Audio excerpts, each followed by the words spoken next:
Mm-mm-mm. I decided to give y'all another type of visual on today, honey. Hopefully you can see me. Oh, falling by the wayside. But it won't be long, honey, because I'm going to get on up. I'm just waiting for our guests. And let me just send a text message. And so I am so excited today. And they're letting me know that they're getting set up. You know, a lot of times we talk about how we are interconnected in this line of work that we do as a spiritualist. And a lot of times people think that just because you live in one area doesn't mean that you don't travel or you don't know people in other parts of the world. So I guess that my desire for today, and I think my camera looks a little bit dark. Let me see. Let's see. I got a lot of stuff going on. Okay. And one of the things that we're going to be doing, hopefully, is to have a lot of people to be interviewed and what have you. And if you would like to be interviewed, just send me an email at auntmaryniece at oh my goodness. Let me make sure I invite you too. Copy to the clipboard. I'm just so excited. You know, we've been trying to do this for about a year or so, and had a whole lot of things going on. But nevertheless, all is well, honey.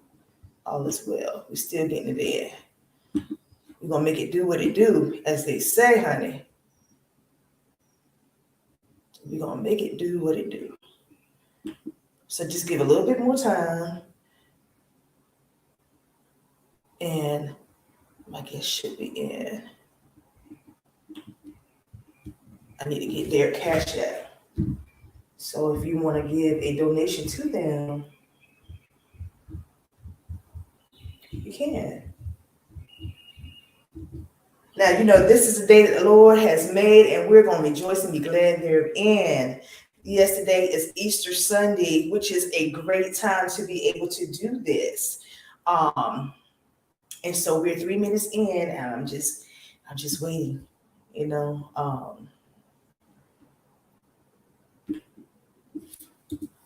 just waiting.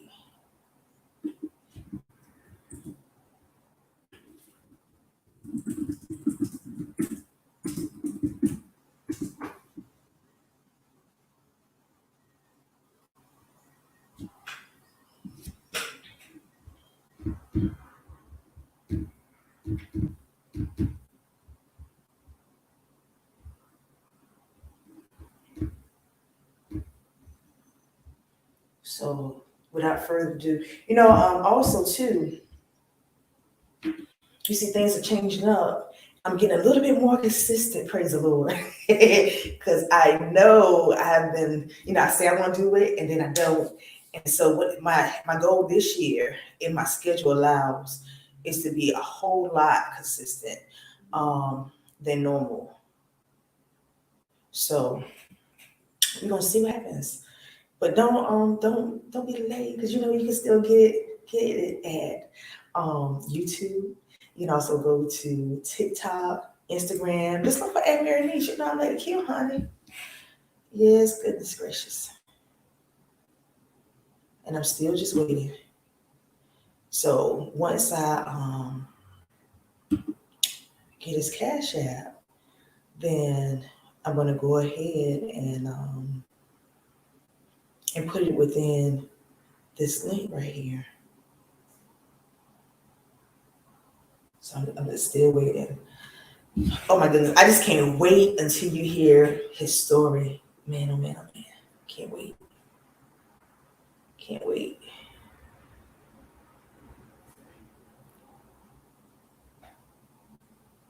So I hope that you all want to have a remarkable day, spending time with your friends and family, as I intend to. I probably even go walk for those of you all who are new to the program, Axel is my new little baby dog, my little puppy. We had to put him out because he probably would have been barking because he wants to get him off the lap. And I can't do it right now. But nevertheless, we'll bring him on when we're doing some other exciting and amazing things. And there's a lot of good information this year that I'm hoping to bring you all. And I hope that you'll be receptive to the things that we're going to talk about. I'm trying to make sure that you can see me. Because I think by me being in this one particular area, we're going to make it do what it do. I had to get dressed up, y'all, because guess what? This is my fraternal brother, and we represent very pretty organizations. So, we got to get glammed up. And so, and I'm just waiting. I wish I had one of my daughters up and everything. But you know what? What we can do, we can talk about her special day. Let me see if she's willing to come and talk. Shariah, come on, let's talk to the peoples while my guests come in. Oh, Lord. She and the peoples. She just got in from her prom last night, so she's not feeling like hoodoo honcho right about now. She's trying to take it easy and relax. And, I don't blame her. Don't blame her, not at all.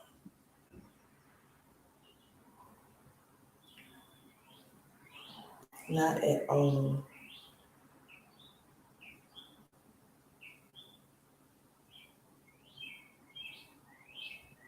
Okay. Let me check going on. Let's see. Okay, something just happened.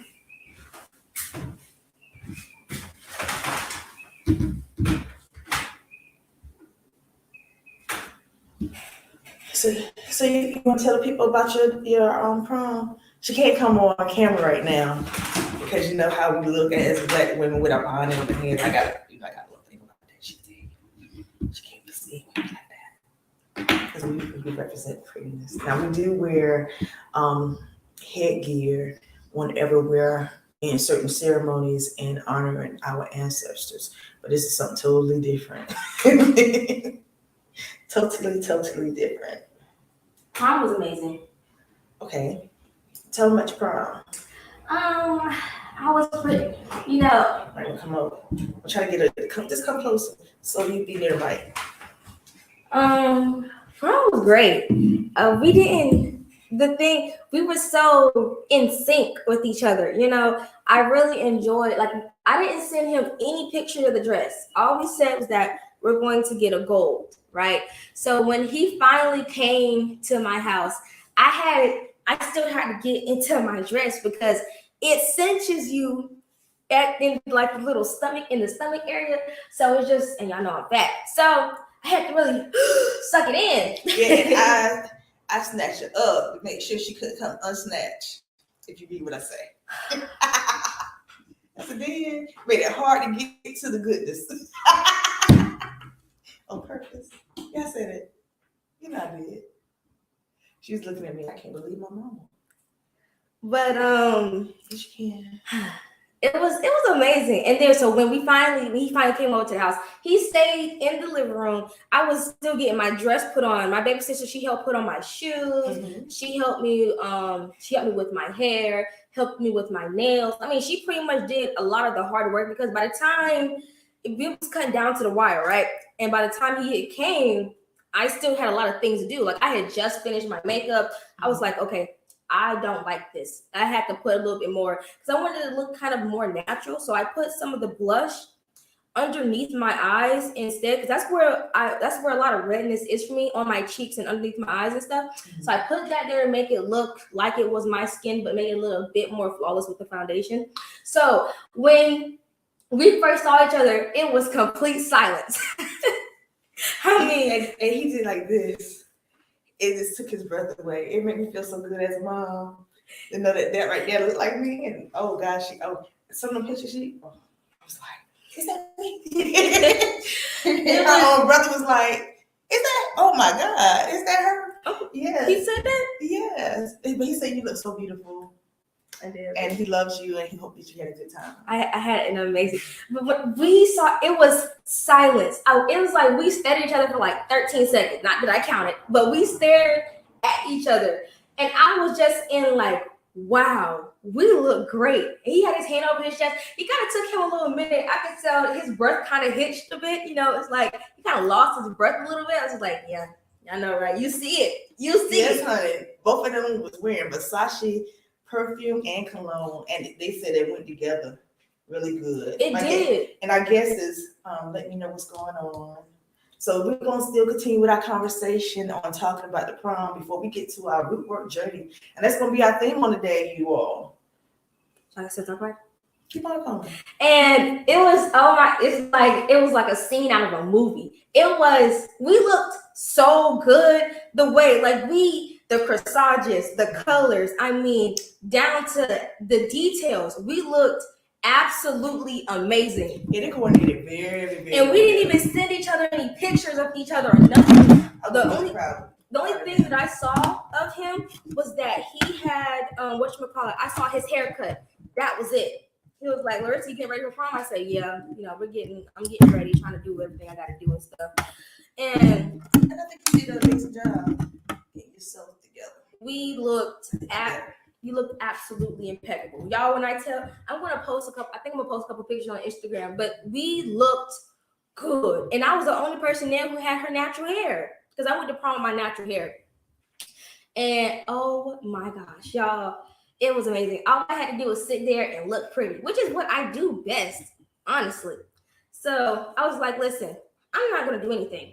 So he got my drinks for me. As you should. My food for me. And when my feet were hurting, he took off my shoes for me. It was, y'all. And we looked like Beauty and the Beast. But he didn't look like a beast. No. He was too fine. He looked good. Yes, he looked amazing. But he looked like he came to get his bride. We looked, I wouldn't say that much about the bride part. And then he took me out to eat afterwards. And oh my gosh. I was pretty much wined and dined the whole time. And we was out for like 5-6 hours. And we came back about 11-ish. About 11:30. But you know, one of the things that I'm really proud of the tremendous job that his mother has done. Yes. Because she laid out the foundation for the rest of his life. And I was so amazed because both of us, that's also my sorority sister. And we decided not to give the children a curfew because they know who they are, who they belong to. And we don't play none of them games. And so we gave them the opportunity to make a good decision on when they should come home, what they should do while they're out of our presence. And a lot of times you have to give the give and take. But it also came from a year and a half of vetting. Mm-hmm. And that's some of the processes that I think we miss out on as adults, is that we don't vet people like we should. But as parents, we vet the individual that our children will be in communication with, as well as in contact with. And I know that's kind of getting off the topic. I'm just waiting. Oh my goodness. And oh my gosh, his mother's reaction was amazing. She just started squealing. She was like, oh my gosh. It was and like we didn't even, I swear, I did not tell him any of the details to my dress at all. I gave him, like I said, the dress is going to be gold. And that's what I told him. I said, the dress is going to be gold. And it's going to be like Beauty and the Beast. I did send her a picture. I'm not sure if he saw the picture, but I didn't see any of his stuff at all. But the way that we was able to be in such, like a Beauty and the Beast reference because he was too fine for that. No, he looked good, but that was the theme. Like that was how it looked. My dress looked like Belle from Beauty and the Beast. Everybody said that. Literally everybody. My seamstress said it. His friends said it. Oh my gosh! And his friends, they complimented us. They was like, "Oh, I see you, Nandi." I'm sorry. I was like, "Oh, I see you." And it was like, I had all the uncles, I don't know if y'all have ever been to like a cookout or something, but if you ever been a guest at somebody else's cookout and they'd be like, okay, nephew, I see you. You already know that you did what you were supposed to do. And everybody was like, oh, okay, I I see you? And everybody was swiping up under his story. It was like, oh my gosh, y'all look so good. His friends and his cousin was like, why don't you just go out now? He was like, we are out. Like, we're at prom. They shipped us together. But oh my gosh, that night was beautiful. I see Brother Will. How you doing? I'm doing good, sis. How are you? Doing wonderful. That's good. I'm hoping that everybody is able to see you. Right now we're live and they're not really used to me being live anymore. So I'm so happy that you are here. Oh my gosh. You just got me cheesing. I love when my brothers show up. Hey, I'm happy to be here. So I know we've been trying to get this together, so I'm glad we finally got it. Thank you. Thank you so very much for coming. What we were doing is trying to just give them an interlude while we were setting up. I showed up late too, honey. I promise you I did. I was like, oh, you know, when you meet another indie person, you gotta come correct. Yeah. So I was like, yeah.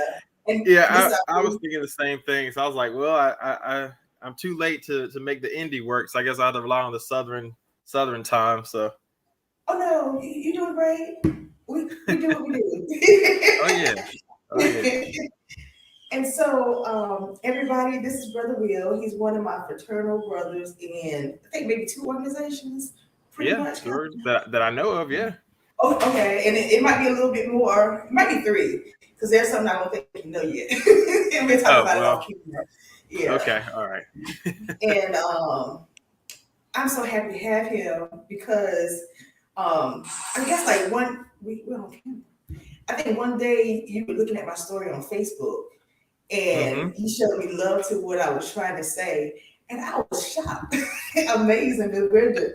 And then I asked you to send me your information and I read it. I was like, yes, I gotta have him on the show. I gotta have him. Yeah.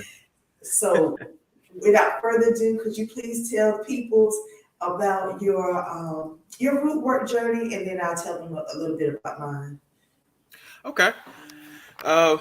Well, my name is Will. A lot of people call me Brother Will for belonging to so many organizations and things, probably, but I guess it's like my nickname. I'm from Eastern North Carolina. So as far as my Rootwork journey, I grew up in a community where Rootwork was still very prevalent with the elders.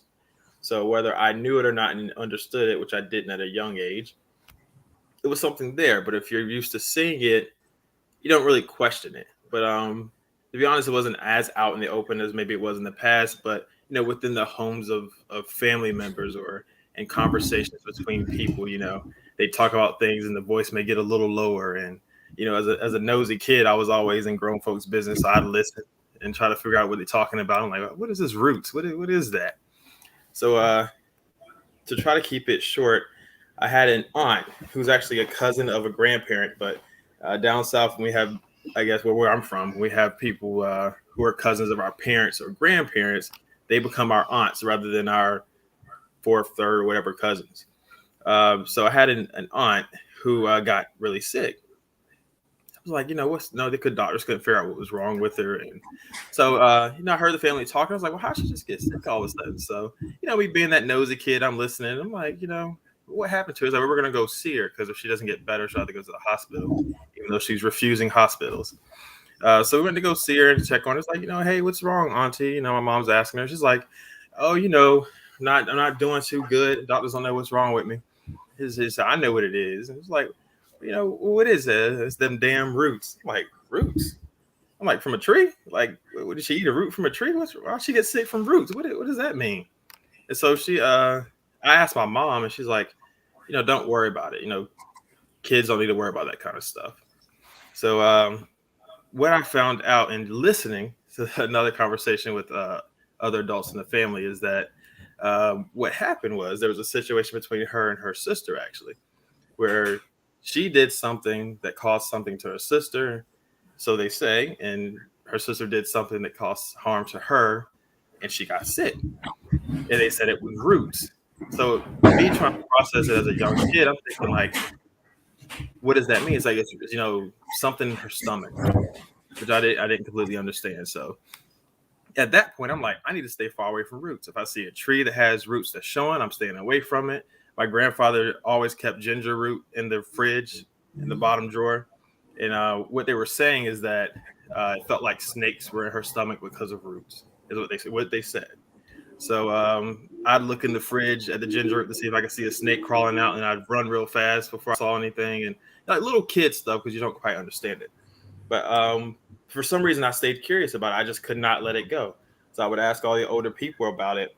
And when she got better, I asked her about it, and I asked her, well, you were sick and now you're better, and it was roots. Well, what made you feel better? She's like, I had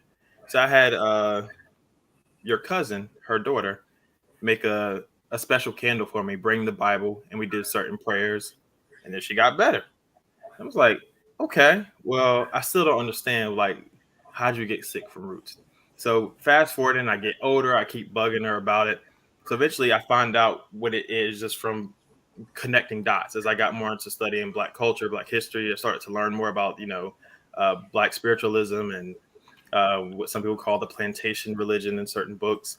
And so I started to connect the dots, like, oh, this is what my family was doing and what some of them do, the older people. So I asked her about it. I'm like, I really want to know more about it. And she wouldn't tell me anything. So eventually what she told me is that what you need to know about roots is that everything has a spirit. Everything has a piece of God in it. And if you can connect to that spirit, you can do roots.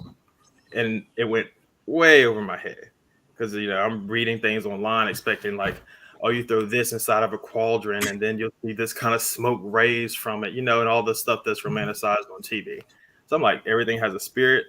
It doesn't sound very cool, but as I matured and started to grow more and see what it really was and how serious it is and how crucial it is to the Black experience in America, I started to gain an appreciation for it and that desire to learn more since a young age and that calling. And then certain experiences I had growing up that were, I guess, spiritual experiences, you would say, it was really a calling that I had to accept. And that's how the journey began and is continuing on. So.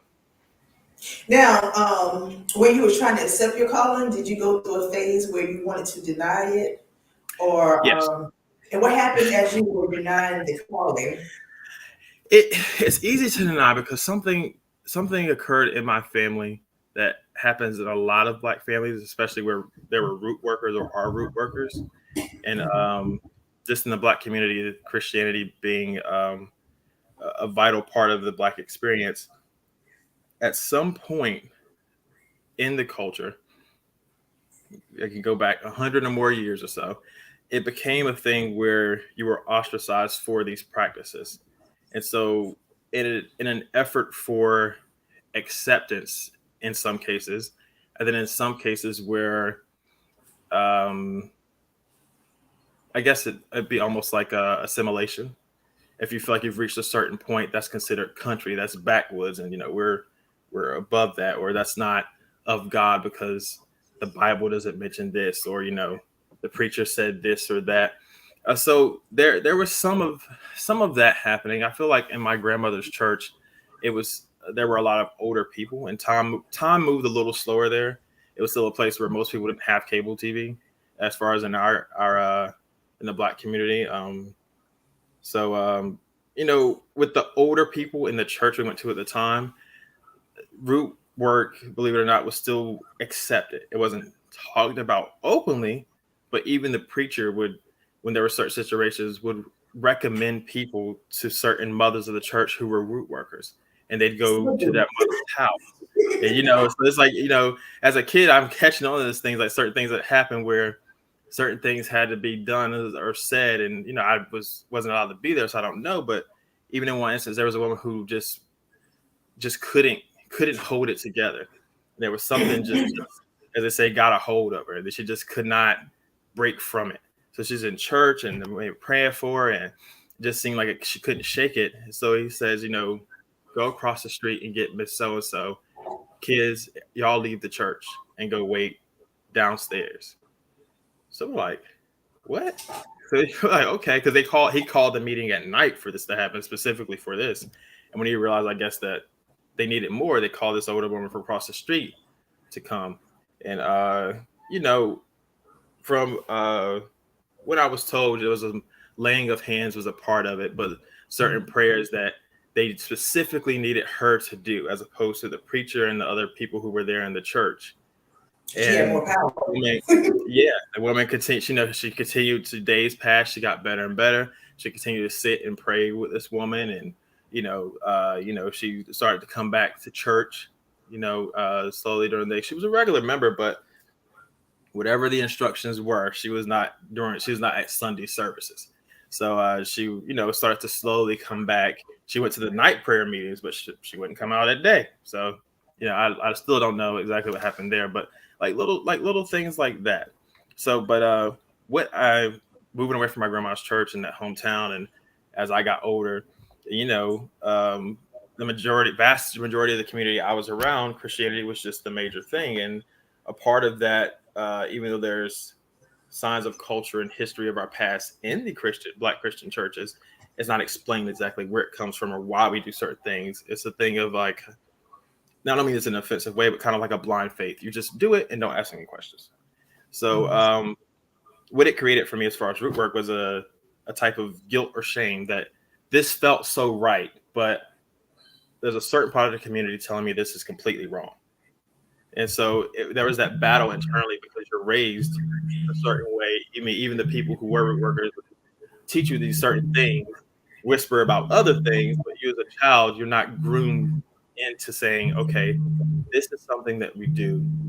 It's private in the home for these reasons, or amongst certain select people, but out in the open, it's this doctrine that is taught in the churches about what you should and shouldn't do.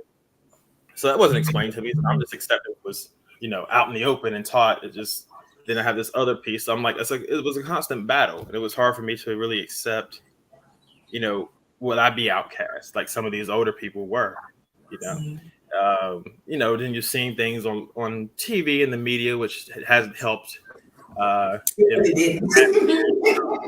culture, you got the lady with the white powder on her face who's a root worker, and You talking about English value? Are you referring to that one?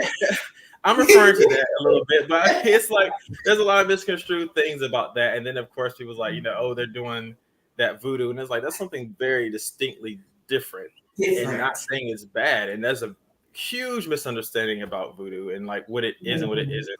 But it goes back to the narrative and propaganda back in the day that all things Black were bad or evil.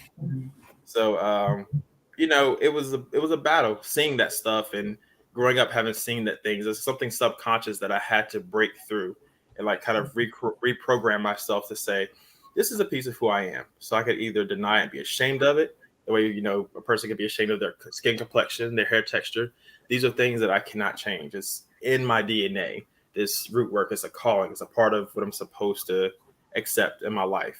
The reasons why what I'm supposed to do with it is a part of the journey. But at least I know that this feels right. It's nothing to be ashamed of. Doesn't mean I love God any less or that I don't believe in Jesus. What it is I'm having a Black spiritual experience that my ancestors have had and were able to work and live with in a different way in their time, when their own needs and requirements and things that were quite different from mine. But now in modern day, it still has a place. And clearly it still has a place because we're still receiving the calling. Those of us who are called to be root workers or spiritual workers, or however we choose to identify. But one of the most amazing things that you said about being ostracized, because I know I went through that, but I had like two different situations in terms of, I know I was called at a very young age because of certain experiences that happened to me, and I had a lot of near-death experiences that was unexplainable. If you wasn't there, you wouldn't see any scars or anything. Like I ran underneath the long distance truck one time in a go-kart, and my dad was there, and I lived to see it. And I was on a major highway. And then I had some other things, even with the stage story, I can resonate with a whole lot. But I remember that as I kept denying who I was, I kept getting my behind kicked by things that was going on around me, like certain experiences and dealing with certain people. And I just pretty much had to accept, okay, but this is who I am. I don't necessarily want to do this because I wanted to fit into the Black church. Like they still say today, because that's one of the reasons why we home. They was like, Mama, you don't never fit in. Because they try to get in and tell me what to do.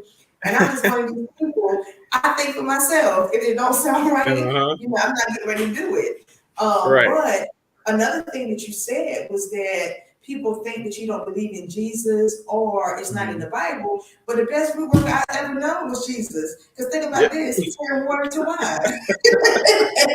And he fed so many people with the loaves of bread that, it taught us how to multiply. But another good worker was Moses, with the staff and the ocean. Who do you know who part the Red Sea and why the sea turned red and have a staff that was a piece of wood turned into a serpent? So, that's magic in itself, in my opinion. But there's other things that goes along, even in the book of Jeremiah, as you was talking about it, and the experiences with your aunt. I was thinking about Jeremiah. I said, I know the scripture. I know it. But the thing is, I remember when I was married the first time, I had a lot of experience where we were deep in the church. We were one of these people that if you go to church, thousands of people follow us wherever we go. And even to this day, like if I go, I literally have to hide because then people ask me, well, what church you go to? Like yesterday, I was out and about. And sometimes in my community, I hate going out. I'll go and travel someplace else because they're always asking me what church I belong to. And I'm like, I don't. I read the Bible for myself. I am a licensed and ordained minister, but I'm just different. My ministry is not like other people. And I don't necessarily have to go to their altar because if you have one within the inside, and case in point, people accept this old song by the Mississippi Mass Choir called "Come in the Room," and she taught you how to go in behind the veil and the altar, and that's root work. And then modern day people have accepted royal rule, which the lady went into a closet and did root work, but she used the book of Habakkuk to write down the vision so that an angel can run with it. And people don't believe that even in this new age, and even certain televangelists, Lord have mercy, they're some of the biggest root workers. Because if you get into what they're saying, if you listen in the middle and towards the end, man, they'll throw it out there, but you got to have ears to hear and eyes to see. And so, because I was, even with doing this broadcast, I was like, I don't know what we're going to say, because, I live in South Carolina, but, here, Sumner is actually in a lot of books. Matter of fact, go get that book that's in the bathroom called Sport Life, and I'm going to show you. We're in the books, but also for me, I'm bloodline and initiated. I come from the lineage of Dr. Buzzard, even though some of our family members don't want to recognize it, but we know who we are. And even when you look at my maternal and my paternal sides, I can tell you certain things that was done that didn't look like it was done, and certain politicians who have came to see one of my late grandparents,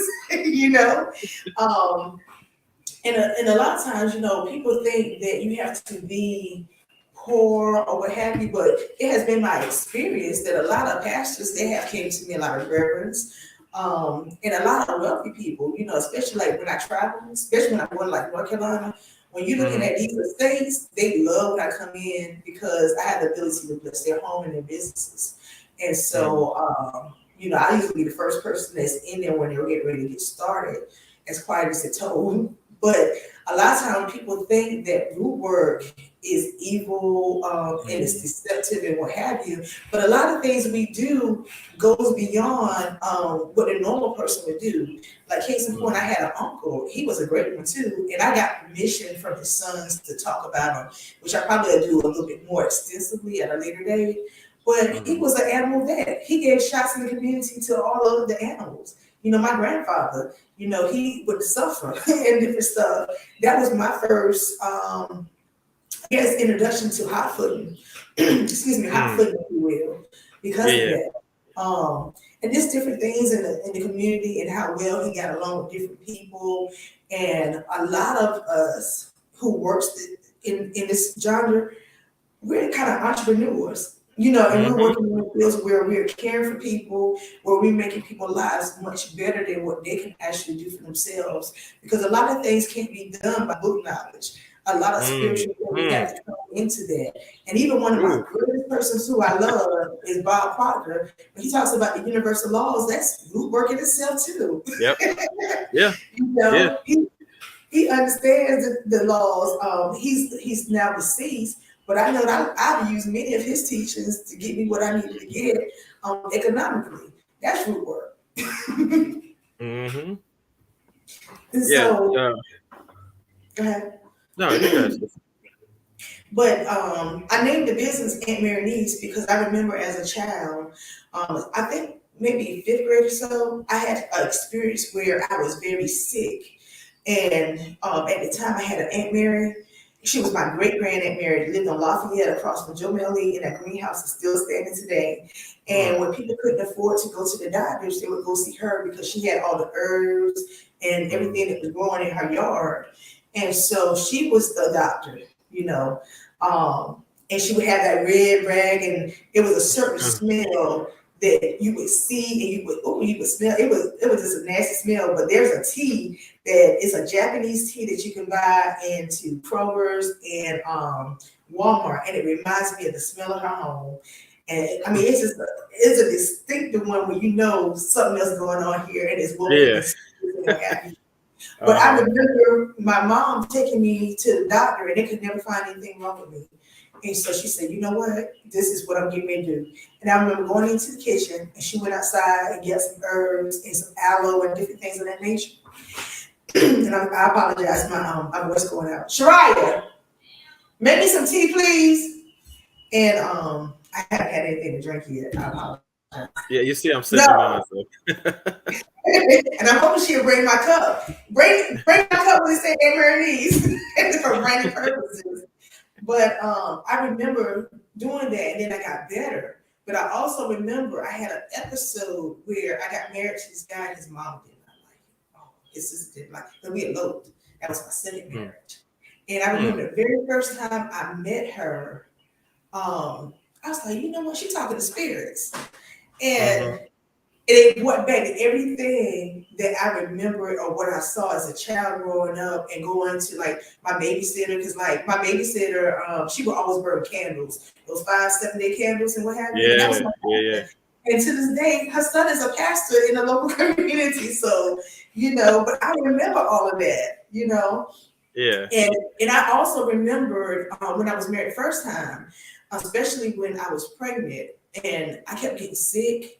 And I couldn't figure out what was going on because, we was really heavy in the church. And at that time, it was like, you can't do witchcraft, you can't do this and that. But for some strange reason, there was something nagging on the back of my head. Was like, you know what? I've seen this before some kind of way. And this right here ain't natural. So I started, there's a scripture in the Bible, I want to say it's in Deuteronomy, it's 4. I want to say it might be verse 9, but I'm not really sure. But it says, remember the things that you've seen in your youth. And that's one of the foundations that I use in Aunt Mary's Needs, because a lot of the things we've seen, we grown up with it, and a lot of times people will tell you, you have to get initiated. Excuse me. And I was thinking, I'm looking at my ancestor also when I'm talking to you. I was thinking it was so important for me to get initiated, but what was very important that I recognized and honored my bloodline. As a shaman, that's a dressed up way of saying root worker. People use the word shaman. It's the same thing. Because I know in my background, I have multiple ancestrals that come from the Cherokee community as well as Blackfoot. And if you know anything about that, usually Blackfoot and Cherokee can get along. But my great grandparents got married and had children. And so I think that's kind of funny. But I remember as I was leaving my second marriage, I went down there and saw Gypsy. Like there was an old looking house. And if you know how to read the signs, we never really advertise, but we do advertise. And if you know how to read it, you'll see that there's an advertisement that say that you're welcome here and this is a place of healing and prosperity or whatever it is that you need or that it's specialized for. And so Gypsy is one of my spiritual moms. But she had a location that was near Myrtle Beach. And I remember going in there and there was this white woman who she took and who's my sister, but I can't recall her name right now, who took the time and told me and even and gave me a prophecy about this year too, back in 2017. And she told me, she said, let me tell you, in your family, you got a lot of workers in Buford and different things. And I'm like, I didn't believe her because first of all, she was white. Second of all, I didn't come in after that. I was being nosy just to see what was being offered and what have you. And then I was like, no, and I was trying to deny. You know how you try to play cute because you done got all this education, and then you found out when you got an education, then became an educated fool because the very thing that you was raised up to know gives you more success than ever. And you know, one of the things that dumbfounded me is that I thought that if I got the required white man education, I would be highly respected and highly regarded. And you know, the thing that brings me a lot of respect is people know I do the work. They be like, come on in, sister. And they welcome me just like they know me all their life. And I'm like, I can't believe this. How could I go from there and go all the way back? And I mean, the very thing that I tried not to ever do, I ended up coming to. And I remember my grandfather told me, he said there was 3 people he always had to be scared of. And that was the lawyer, the doctor, and the Indian chief. And he said, let me tell you something. One day you're going to be the Indian chief. I said, no, I won't. And in my mind, I was like, because he like this expression, he was like hell, I will. But I I can't believe I haven't killed an Indian chief like he told me as a child. Yeah. But I just think that it's so remarkable that sometimes we try to run from our calling and run from ourselves and run right back into it by running into the wall.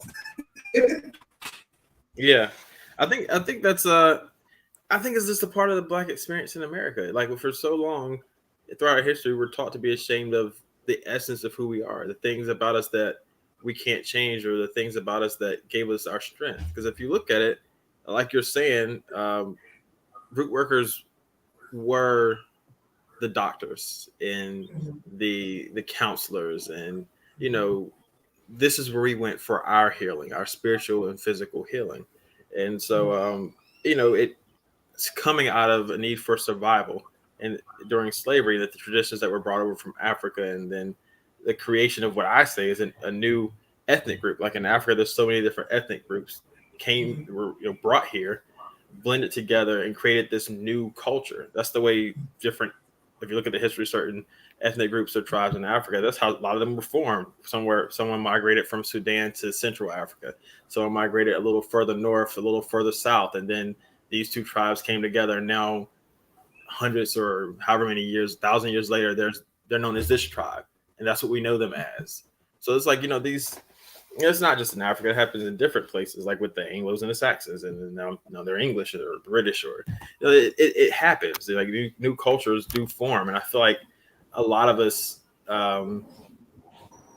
holding on to so much shame that's passed down subconsciously, or even some people who become conscious of it, and they start the journey to decide which side they're going to be on, whether you want comfort or the discomfort of going through the journey to become better and accept who you are.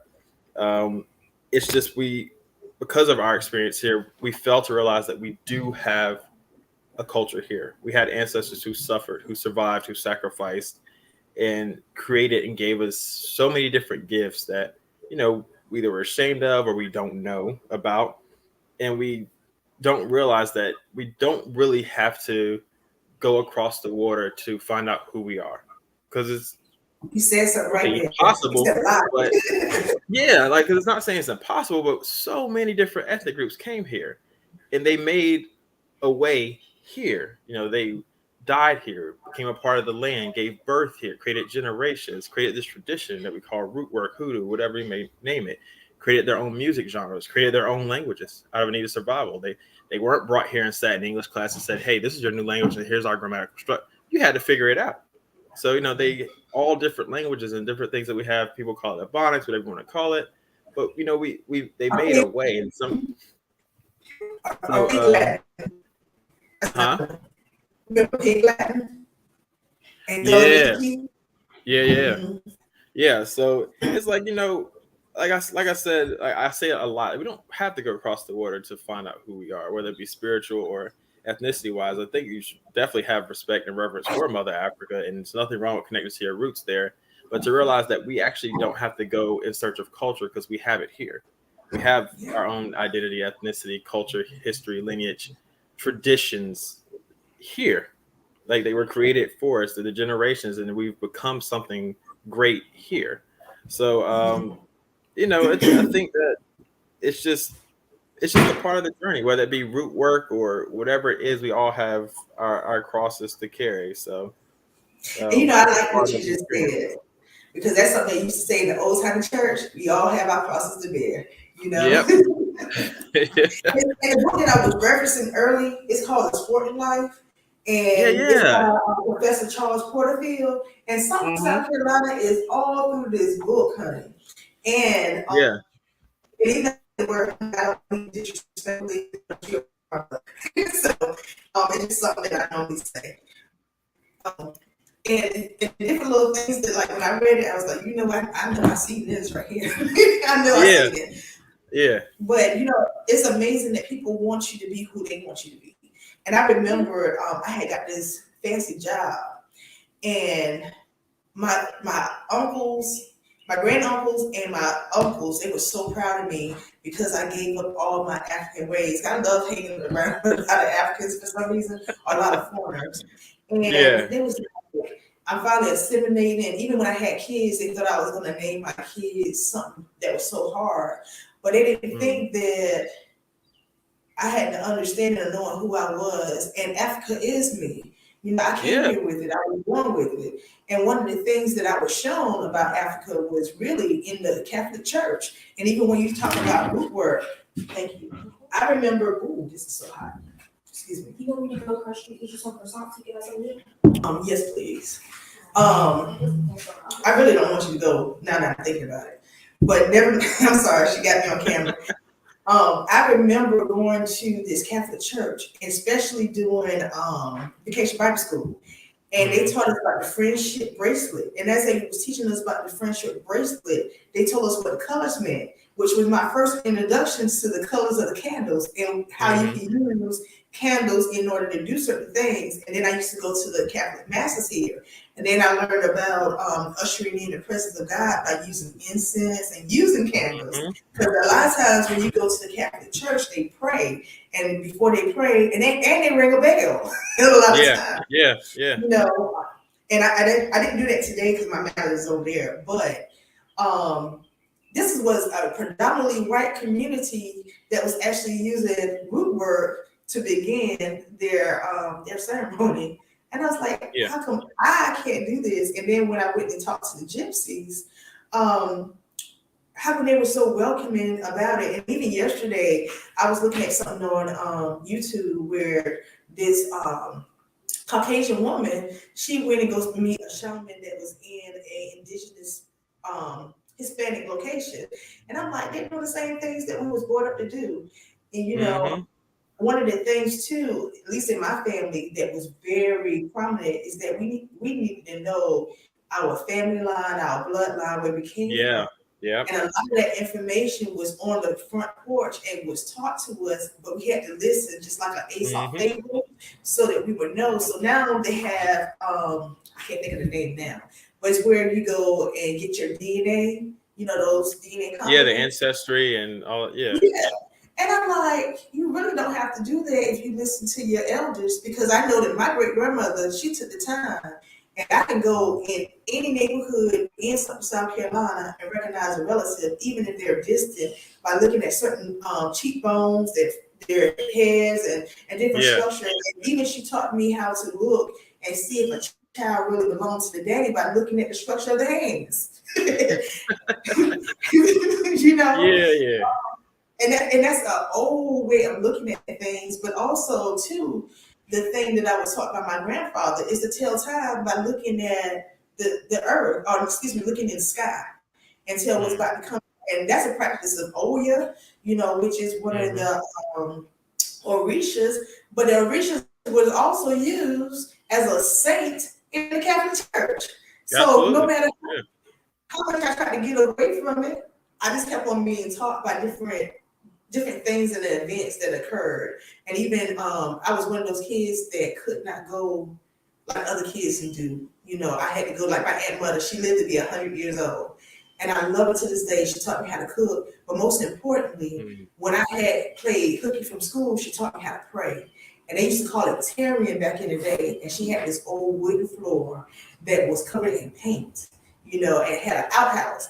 And we would spend 2 to 3, and sometimes 5 hours just praying. Sometimes I would go to sleep on the side of her bed after doing prayer, and she was still praying by the time I was getting up. And even though she's no longer with me, I still remember, and that's something that I carry with me when times get hard, that I know how to pray. And not pray the prayers that they're using today. Because I know, like, I grew up in the Baptist church, but I've actually experienced most of the religions other than I mostly experienced because I have friends doing everything, and there's some religions like today, I'm Buddhist because I choose to be, but I'm also a Christian, but I'm not necessarily. Well, I don't really like using that word because to me it has a stigma. It means that you really can't live life like you want to because you have to be downtrodden or think you sinning by just living your life. And I don't. I'm kind of like with Dr. Ike, because Dr. Ike talked a lot. Don't teach me nothing about no sin because sin will get you bound. And I just made a choice. This is what I want to do and how I want to live. But there is a thing called sin sickness too.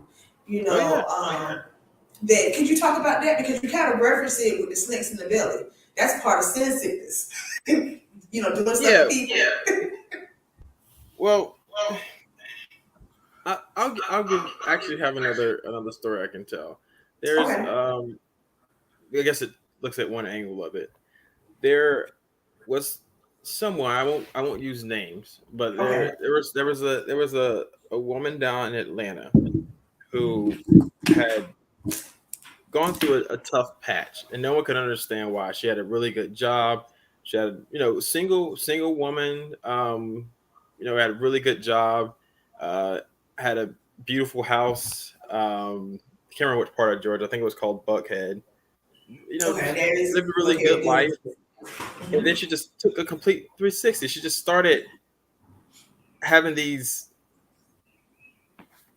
feelings she couldn't explain, like this anger that just was building up inside of her. And but prior to that, she, like I said, she had a good life. She worked. She loved her job. She managed to work her way, to higher levels of a company. She single woman, has her own house, doesn't need anything from anybody. She's in a position where she was helping her family and friends, and intelligent woman.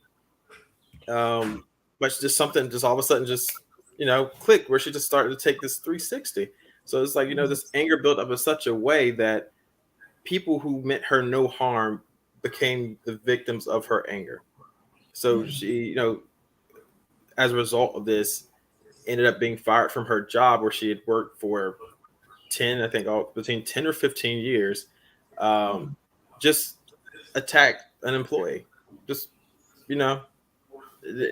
for just was so upset and felt so offended by the person of whatever they were saying, or this critique, and she felt like it was an attack against her that it just escalated to that point of, she had to leave. She ended up. Yeah, that's I try. So,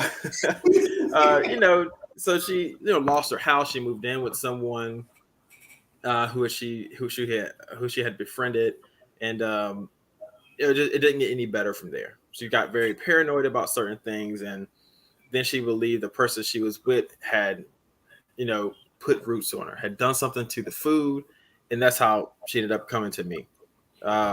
I think through family connection, she was referred to me, which shocked me because, like I said, my family for the most part is hush hush. I'm probably the younger generation, me and 2 other cousins, actually. Thank God, which 3 of us at least, who really listened to the old people, wanted to learn from them, kind of, sat at the knee of the older people to learn these certain things.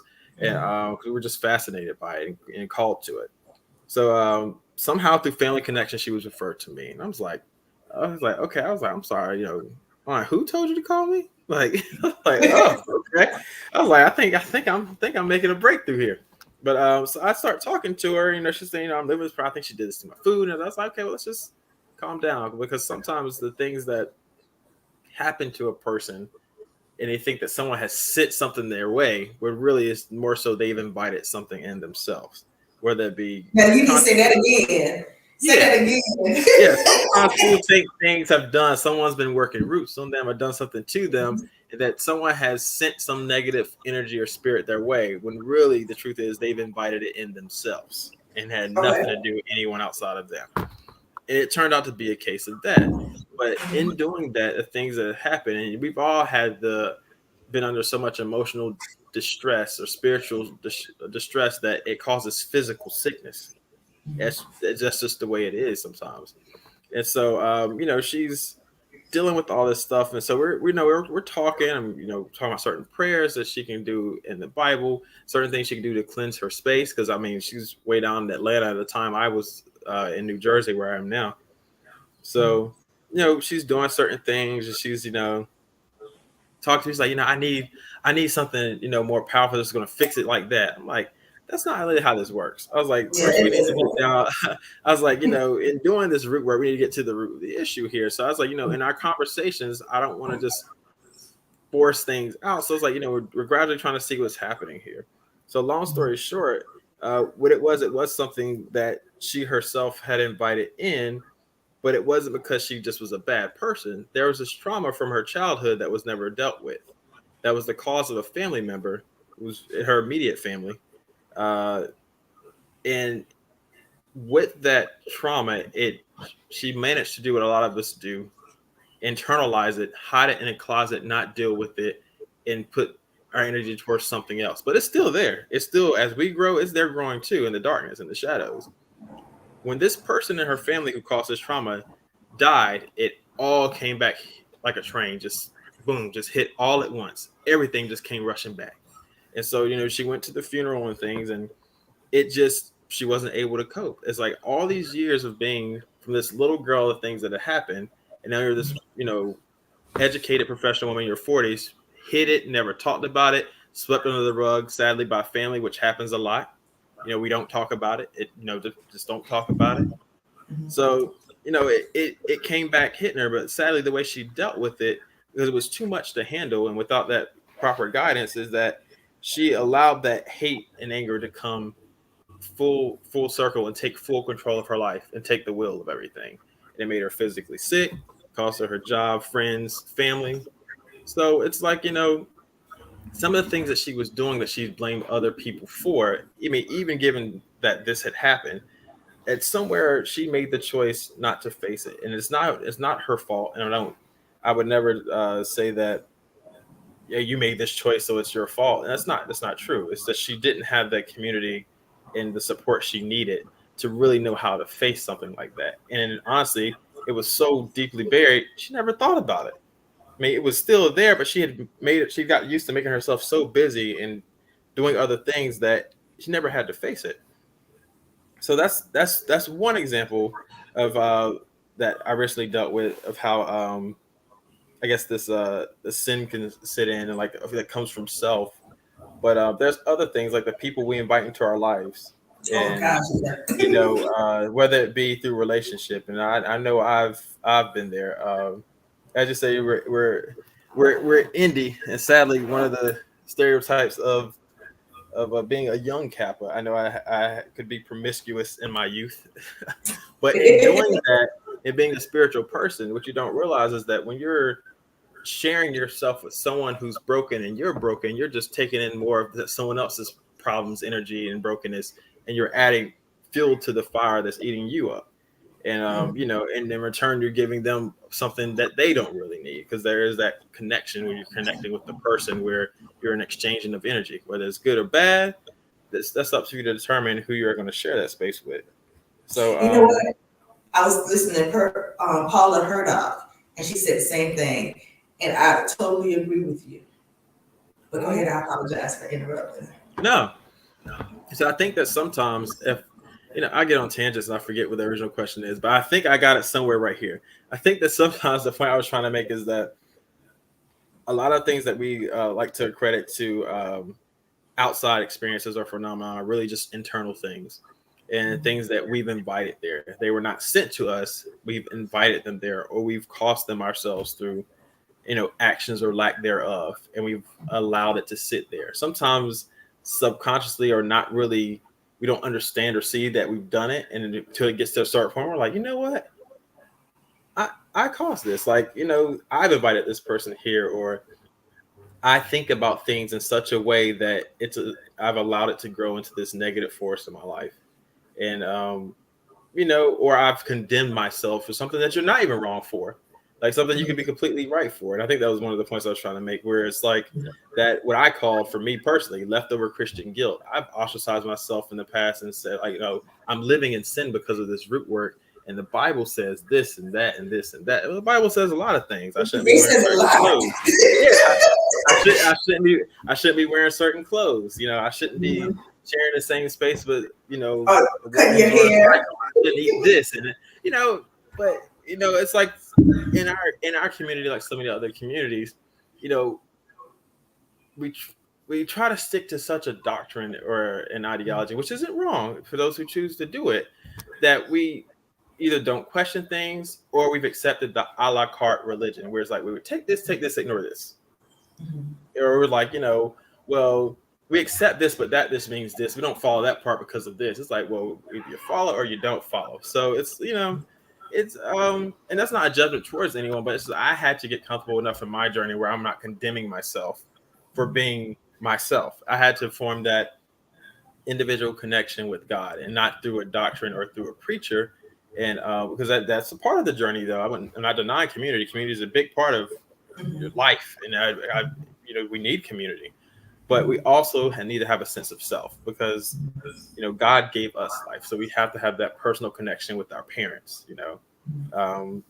So I think that in condemning myself, it was a part of it is sometimes being afraid to, or not knowing how to really form a personal connection with God outside of the prayer that I had been taught at one point, but learning a new way to pray, a higher way to pray, where it's not just I'm only praying to give you the glory and to ask you for this, but I'm also praying because I'm going throughout my day in my head and we're just having a conversation, like that really forming that father-son connection, and really coming to understanding, like, if this is not right for me, let me know, like send me something to let me know, and me just sitting in a quiet space, because sometimes God doesn't talk very loud, and the spirit doesn't move in such a way where you're looking for a certain sign, but it's something very subtle and you'll miss it.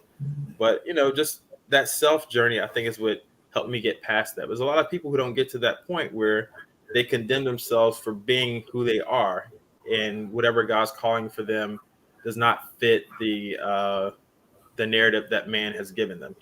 So it causes a lot of condemning of self, and that kind of self that shame, and it sets with them, and they wrestle with it, and and sadly they'll pass it on to the next generation. So but one of the things I know that I wrestled with at one point was that if I go to church, I'm probably going to get kicked out of church, because there's a scripture in there that says about the witch will not be able to leave, or something in there. And then I'm thinking to myself, there's plenty of people, especially when you look at Christmas and you're looking at three wise men and they're following the star, and we honor that, but then why would I get kicked out for doing something that God told me to do? Right. But because it's not necessarily, I guess, accepted in the public arena, because I've had people publicly say they don't believe in certain things, and then privately they'll come and see me. And I'm like, I'm looking at them thinking, like, but you just condemn me. Right. And all these folks. That's a part of it. People did that with my great grandma, rest her soul. Like, really, she came from a generation where it was, you had some people who were like, oh, that's not right, but there was still a huge majority of the community who were fine with it. Talked about it openly back in her day, from my understanding. But then there were people when it got to a certain generation, they didn't, but they would still come in quiet when things got real, and they'd come see her, you know. So and she did everything. When I don't say everything, but what I knew of and saw happened in the kitchen. So yeah, yeah, most of us can cook. You cook really well.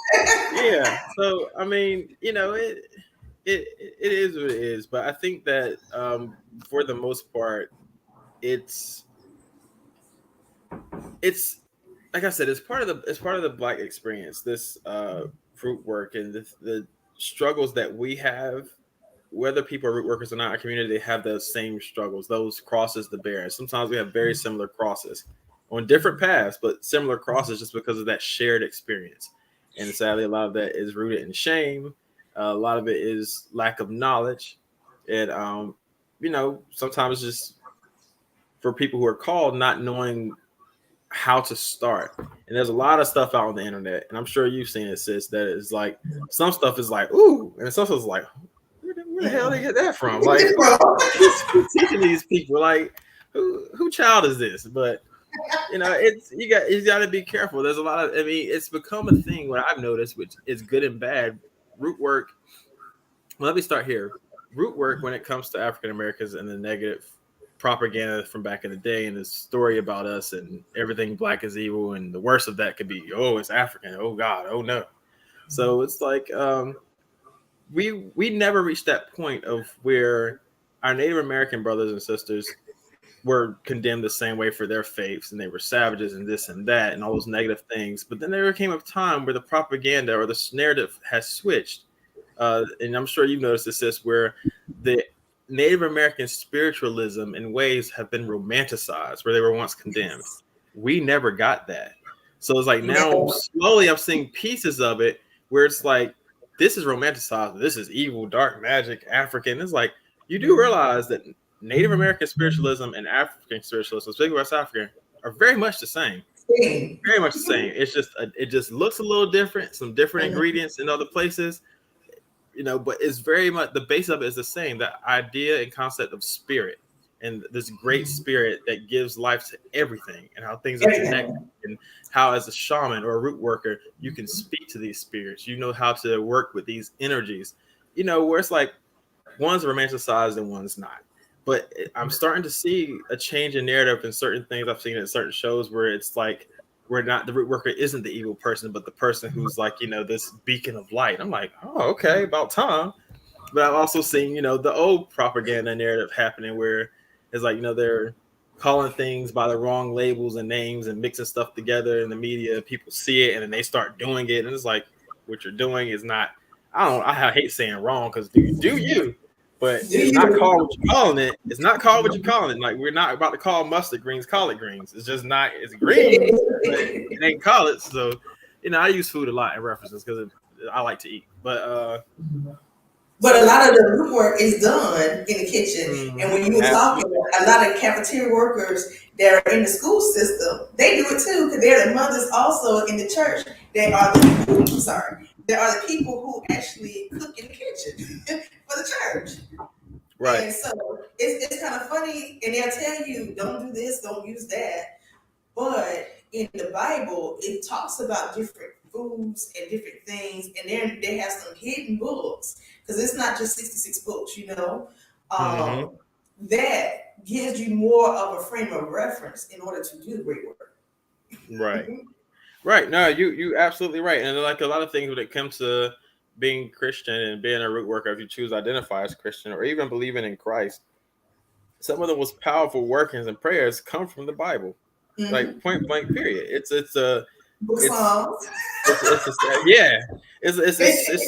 essential to a lot of people who are root workers, and it's a huge part of the foundation of root work.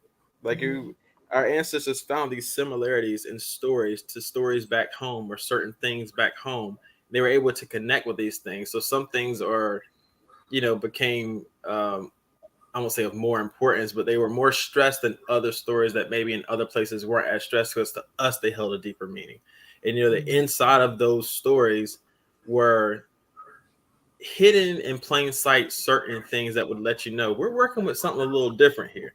Like, I hear you saying this, but there's something else about the way it's being said and the energy behind it. It's something there. It even goes back to the old code songs, like some of the old spirituals and gospel songs where, like the song you're saying, come on in the room. Well, she had to go in the closet and pray. She could have prayed right there if she wanted to, but there's a reason for things. Like you said, for those who And have the guy showed up, eyes didn't to he? hear, right? He didn't he? And everyone's sitting there like, how this happened? Grandma made it work. So, but like so that's one thing I love the old spirituals, and I listen to them a lot, especially like around my ancestor altar. I listen to them with my children because I want them to have that culture that's there. Like maybe to the person who don't have ears to hear or look at it, maybe not from the cultural treasure that certain old spirituals are. It's not what they're looking for. A lot of I'm not going to sound like an old person, but sometimes some of the more modern stuff doesn't have that deeper cultural meaning, like where it does have a good, as far as the religious practice and God, which is one thing, but then there's this other side of us in our culture that feeds the spirit in a way that maybe can't be done if it's not presented from that cultural direction. I don't even know if I'm making sense there, but pretty much it's like, they're giving you doctrine, but when it comes to us, sometimes we need that little more. Like the Black spiritual experience requires something a little more to speak to our soul sometimes. So like a man doesn't survive off bread alone. So sometimes we need that other connection, or that other piece that I feel like we get from these old songs where they're saying something, but if you ain't listen, you really don't hear what they're trying to say. So like all the drinking board, that's another one. Yeah, like a lot of these songs, and then sometimes you listen to these songs, like the old songs where they're 1 minute talking about Moses parting the Red Sea, and in that same song, the next verse, they're talking about Mary and Martha. It's like, oh, wait, ho. They were not there. How is this? It's like this is all symbols, though. It's all symbolism. Like, you gotta take from what you're supposed to from these stories. So that's one thing my grandma did teach me. Was about how the old code songs were during slavery. Like, some things that I think we take for granted if we don't listen to old people. If we have old people who will talk and teach us, it's like these cultural treasures that are passed down, so that when we see or hear certain things, we'll hear and see something that other people won't. So it's like our experience is almost like our Black experience has been enhanced in a way where we're seeing things in 3D where other people will see like just flat, colorless, but it's vibrant colors and life for us to really understand the culture. So yeah.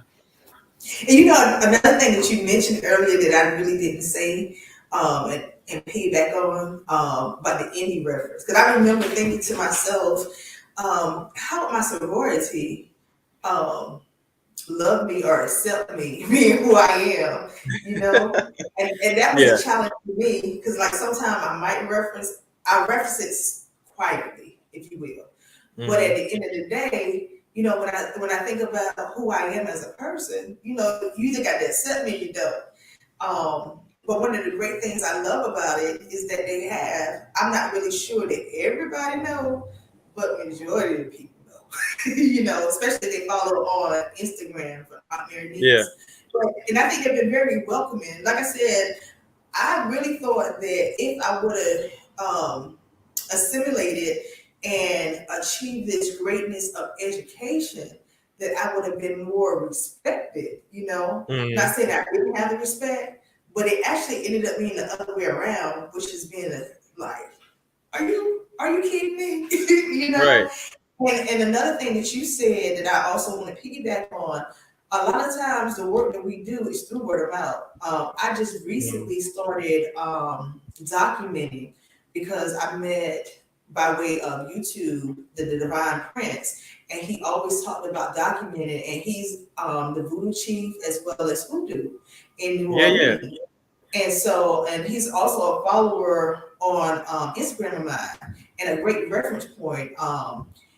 I love his shows because he was like, you don't really need to be ashamed, even though he doesn't necessarily say it, but you don't have to be ashamed of who you are and the gifts that God has given you. So why not document it so people can see that you have a track record? Because I've been doing this since I was a little girl. However, there's been times in my life that, you have to stop and reset, because there are certain things that if you do it on a daily basis, it can wear your body and your spirit down.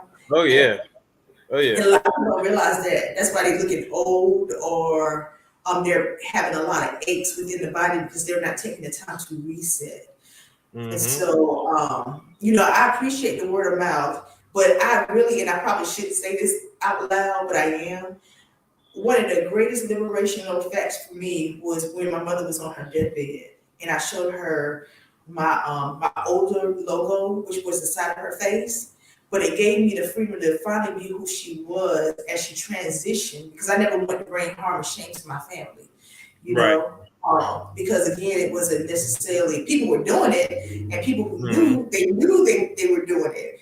But just as us talking, you remember it was so much of a challenge for us to have this moment, because I know I kept vacillating between, do I really want to use the word root worker? Because I couldn't use new age. I could say spiritualist, or I could say alchemist. But when you say, no, it's okay to use the word root worker, I say, you know what? I said, glad to have one. Yeah, I mean, I get it, especially today's age. So sometimes to have the conversation, we got to call it what it is. So, and that's okay. That's okay, because if not here, where? So Yeah. But I'm just so excited to know that even though we're in two different states, all is all. No matter how you look at it, all is all. And the fact that we connected, and we do have that indie connection as well, and our other fraternal connection. But a lot of times people thought, at least in the community, they don't see you in church like every Sunday, that you don't believe in God. And I'm like, what the world? Yeah. We got to go to God in prayer a lot for you to get what you need, and go behind the veil that you can't get to on your own. And so, now I do want to ask you this question. Because there is, the left hand and the right hand path. Are you two-headed or are you one-headed in your practice? I'm two-headed. Okay. I'm two-headed. So, I don't know if you want me to talk on that or not. No, you can talk. I'm two-headed. You can talk on it. I don't touch things. Don't bother me or don't touch me. Okay. I'll be short. You can be long if you want. It don't matter. No, I'll be short. As two-headed, I do work as far as spiritual work, root work, and I guess as when you start talking two-headed, you get more into the conjure side of things. But not to sound weird, but in the physical world, so I'll do things with roots and herbs and candles, oils, other things.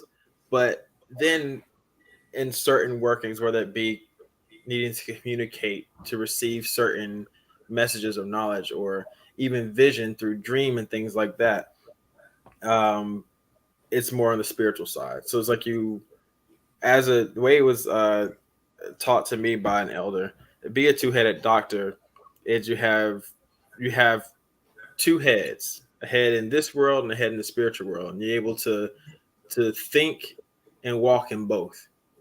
So it may not be like you're physically walking, like your body's not visible here because you're walking somewhere else, but you're able to, in a way, have sometimes it can be described as an out of body experience, or even if it's just a dream, or even if it's just a way of communicating with someone from the other side, or some spiritual energy or entity that's not a physical thing you can see, but can provide certain guidance. And I guess to bring it back to the church, Catholics and even certain denominational Christians, they have the thing. They have things where they they pray to certain saints, or even praying to praying to God to send you vision, or to show me the way, and things like that, or certain things that they have a presence in the physical world. That presence is an energy. We don't physically see a person walking in the flesh anymore, even though he walked once on earth. Jesus Christ is not walking around. It doesn't have a a high-rise building on Main Street where he lives in the penthouse suite. You know, we don't physically see him walking Earth anymore, but the spirit of him is still here in things and people, and you know how he works in people's lives, and you know how he's able to call upon him or certain saints, or in our cases and other people, ancestors who they're gone but they're not really gone. You know, like you're still able to, you know, say, no, hey, Aunt so-and-so, I'm really in a tough time right now. I need to get this done quickly. You know, I'm under a lot of stress. You know, you were known for being able to cook really fast meals so fast people didn't know how you got done with this so quick. I need that same energy for this project I'm working on. Like, I really need your energy right now. I need your help. Or if you're a certain saint, or if you know, whatever it may be. So, you know, there's people who do it, but I guess as a two-headed doctor, we do it for not just ourselves, but for the people that we're helping, and trying to understand certain situations and certain you know, occurrences as they come up. You know, people can do it through reading, divination, different things like that, dreams, you know, different strokes. But there are people who are two-headed, and some people who aren't. Some people who strictly work with herbs and things like that. Even though I would slightly argue you're still two-headed, because you're still having to have that spiritual connection with some type of spirit of this herb. But I guess the herb's physically there. But yeah, You know, you said that so nicely and so eloquently, because most people will go into like the dark side of things. And no, I love the way you presented it. No, because some people, I mean, and not saying that's not a thing, but I guess it depends on the path you choose as an individual. It's like anything else. Like one analogy I use a lot is that, you know, those lots of things that can be used for good and bad. Lots of things, like, you know, the same, you know, it depends on the person, I guess, because there's things even in the Bible that are used for good, and some things that are used for bad. There's things that have been manipulated to be used for bad. There's certain energies that aren't bad energies, but they can be manipulated in such a way that it be used for evil or bad things. Like, there's certain things in the Bible that may be meant to guide us and give us warnings, but that same energy from that scripture is used to cause harm to certain people or to Like justify Deuteronomy certain. 28. Deuteronomy 28. It got a good that most people in the church talk about, but there's some destructive things that's also in there. Yeah, like it's all through there. So it's like, you know, some people think two-headed, like you're working good, you're working evil, and that could be the case sometimes. Like, you know, there are people out there who do that. There are medical doctors who do harm to people because of their own agendas based on certain things. You know, the people, no matter what God gives us, whether it be root work, certain professions and things like that, we'll use them as we see fit as people. Sometimes it's good, sometimes it's bad, but that's just the blessing and the curse sometimes of free will. We have the ability to take gifts that God gives us and use them for bad things that they weren't intended for, but we made that choice. So yeah, there's some people who identify as two-headed doctors, meaning as one of my I guess favorite Hollywood reference movie, Skeleton Key says, you know, you help the sick and you hurt the mean. You know, like there's some people who they do dabble, they do both, you know, and that's their thing. They whatever, you know. And you know what? You just gave a very good reference, because a lot of people don't know about Skeleton Key, the movie. That has a lot of stuff in there. Yeah. I mean, it's Hollywood. It's definitely Hollywood, but they hit on some stuff. I don't know what root worker they had on payroll for that movie, but they used some stuff in there. I'm like, ooh, okay, we're doing this. Yeah, it was a lot of stuff. Like they was hitting on a lot of stuff. I mean, take it. Some stuff is of course originated that there was in that movie from New Orleans, because we all have our regional flavors when it comes to food, and root work is no exception. So root work back in the 1800s or whatever, it looked different in North Carolina, South Carolina than it may have looked in, you know, New Orleans, Arkansas, Alabama. So, you know, Louisiana, Arkansas, Alabama. It's just because whatever was on hand based on those regions, the people who were brought there for certain places, you know, it's a little different. But now with the world being so interconnected and internet and certain resources being there, certain herbs are more readily on hand. You can order things. I mean, root work has evolved like anything else. And I mean, And you I know see what? the narrative. Go ahead. You just said something, and I apologize for cutting you off. No, go ahead. A lot of things people think that they have to get because they saw somebody else get it. And one of the things that I keep hearing you say is that there's a assimilation to where you live at in terms Yeah. of the products and the items that you use. You know, because something that's readily available in Africa may not be readily available here. And sometimes we have to substitute, especially like, you know, when we had this little thing that I don't really want to talk about on YouTube.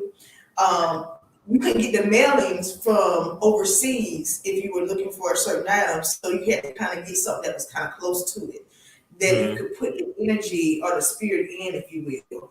Yeah. Another thing I think I hear you say is that it's okay to be who you are in this world as well as in another dimension. Because there's a famous, I want to say preacher instead of bishop, but those who hear me know what I'm talking about, who always talking about the other dimension. So, and always talking about the backwoods of a certain location. And if you really listen, they dropping a lot of jewels in those messages. A lot. Yeah. We're using the word of God to do it, to impact the nation. Yeah. I was listening to something just talking about how the scriptures used. There was a woman describing something that used to happen and maybe still does. I mean, I consider myself removed from the South now because I've been in Jersey for, I guess, 8 years, and then before that, I was attended college in Greensboro at North Carolina A&T. Oh, you're Oh yeah, I can cry. So it's like oh wow. Yeah. I'm proud of you, honey. I'm proud of it. And proud all day long.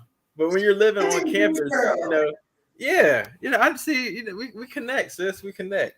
So when you're living on campus, for those who live on campus, you're in the community, but sometimes not of the community, meaning that campus is its own world, its own culture, its own community, its own everything. And when you step out into the community outside of campus for more than just like a party or like you're really in the community, it's like, wow, life is happening out here. That's a different reality than what it is on campus. For those who don't, venture outside of campus and, the leisure stuff in the city, but like really in the city.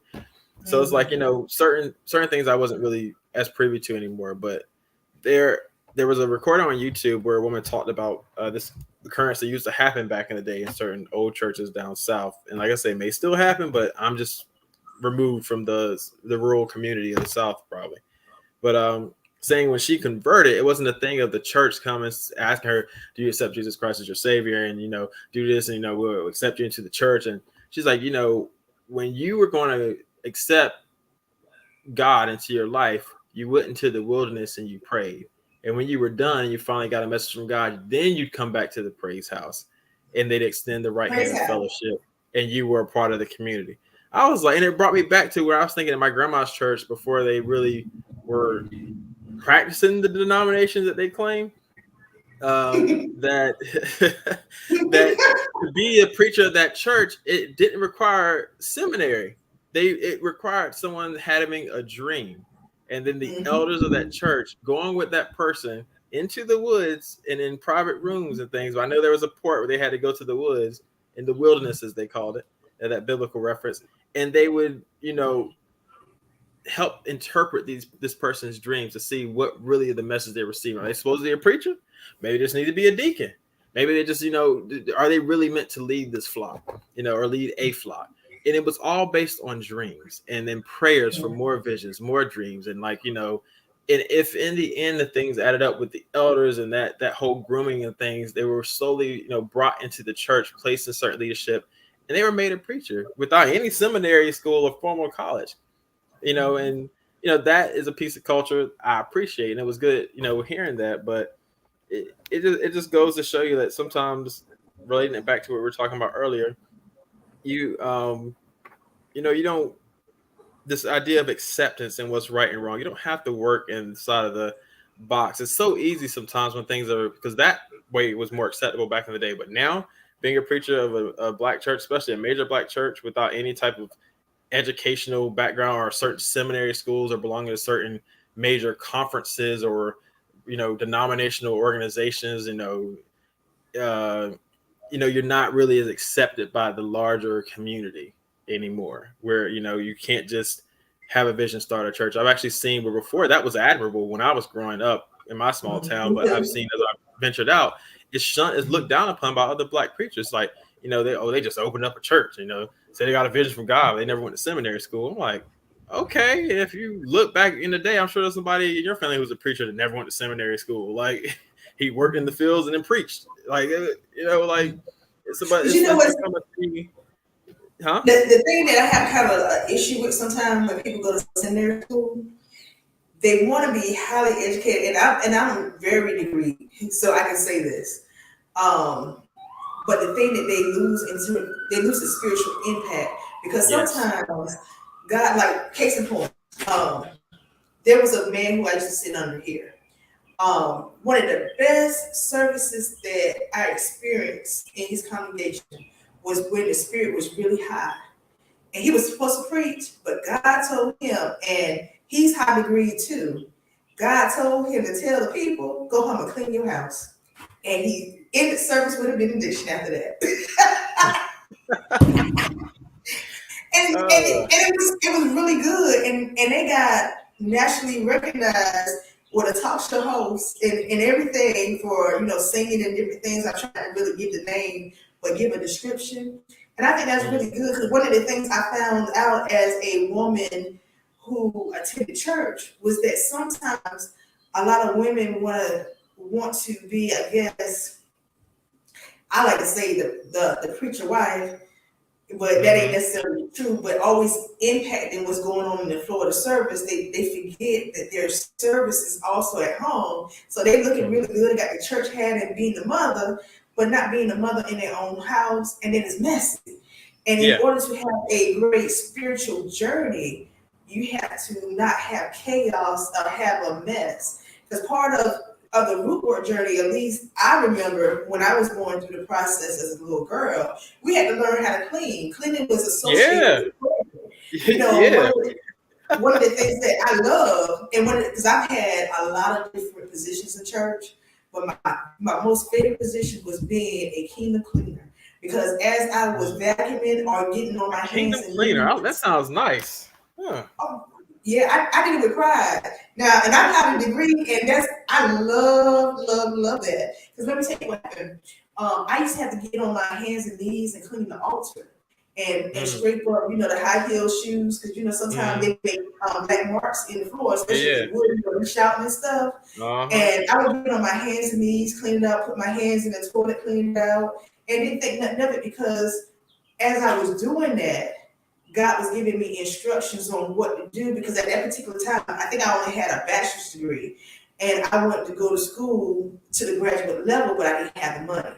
So as I was cleaning, God was giving me instructions and moving people away, because sometimes when you get into a better or key position where you're closer to the pastor, you can't really hear from God, and people want to kind of gravitate to you because they think about what they can get because you're close to the man or woman of God. But when you kind of steal away or in your wilderness moment, that's when God really talks to you. He actually helped me to get to a level that people would laugh at me about, like in third grade. But there's an old song by Luther Barnes and the Red Book Choir. It's called "I'm Still Holding On." They say I wasn't gonna make it, but I'm still here today. And so I love the fact that, just like with the Karate Kid, you remember wipe on and wipe off? And I've had some people who said, Glenn Q, can I be one of your spiritual daughters or spiritual sons, God children or what have you? But I remember my grandfather, the reason why I learned my Bible so well, it wasn't because I attended church. It was because of the drunks in something South Carolina who couldn't read and write.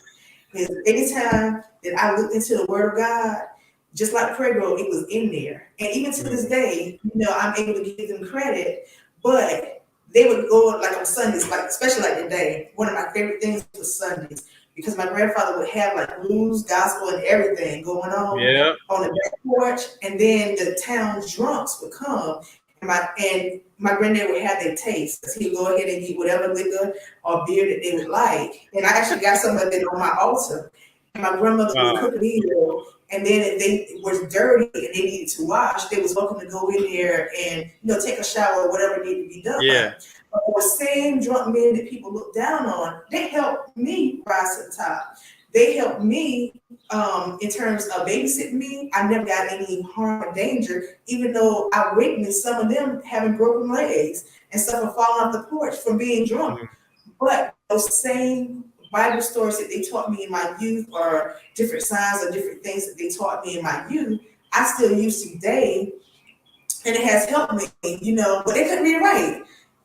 Couldn't read, couldn't write, but they knew it, and they knew it from the spirit. And so I'm going back to say that it's nothing wrong with getting an education, but don't be an educated fool where if you're in the middle of a service, give God the freedom and the free will to redirect you if needed, Right. Because a lot of times people don't want to reset.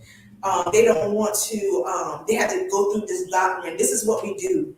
And sometimes God don't want you to do it. Just like I was saying with that pastor, once the spirit was really high and he was supposed to preach, he was like, God already did what he had to do. But what he wanted me to tell you all, go home and clean your house. Now that was back in 2016, and I still remember that. But going back to clean your house isn't always about cleaning your house, but it could be cleaning you. Because sometimes you have to have like spiritual baths and different things to get you kind of balance or what have you. You can't stay around a lot of people because there's a lot of energy and don't have no place to put it or let it rest. Right. Yeah. So you carry that stuff with you. So I think that he gave a good word. But how long have you been a root worker? Would you say? How many years? I would say it definitely, the curiosity and the feeling started as a child. And there were certain experiences I had as a child that, looking at it then, there were certain signs. Like there were certain things I experienced as a child that, I wasn't always in the best environment. And there were certain things that I saw happen. Are you able to happen. talk about it? Huh? Are you able to talk about it a little bit more? Or I can do that. Like for instance, I grew up in a house, not too different from a lot of other people, where because of things that had happened to certain people, there was this generational trauma that passed down. And when people are confronted with things like raising children, sometimes they could either take a road where they're going beyond themselves and their own traumas to try something new, or their brain as a computer reverts back to what they've seen and heard and they pass it on to their child.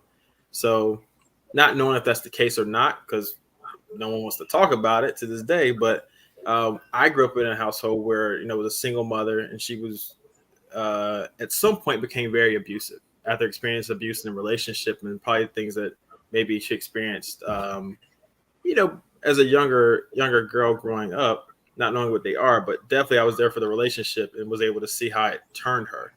And it was just a lot of violence, a lot of drugs, a lot of alcohol, and there were always the danger of me being separated from my siblings. But I had grandparents who were very, very, very supportive of us and wanting to keep us together, and taking over and making sure we were okay, because a lot of times they didn't know certain things were happening until it was too late.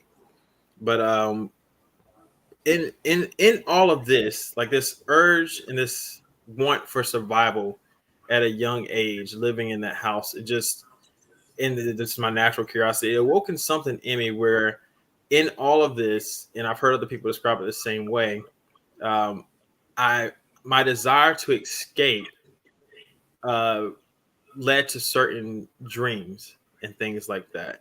And even I would say they were conscious dreams. Like sometimes I would just lay down and just escape into my thoughts. And next thing I know, I'm in a place where I could feel and I could see and I could smell, but I'm not asleep.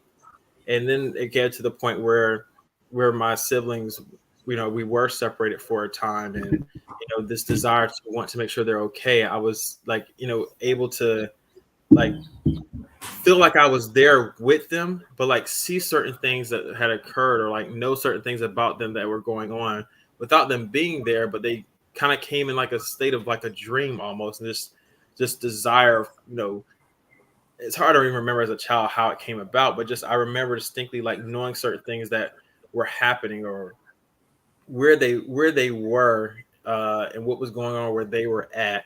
And when we got back together, being able to tell them, it's like, well, how did you know that? Because we had no communication.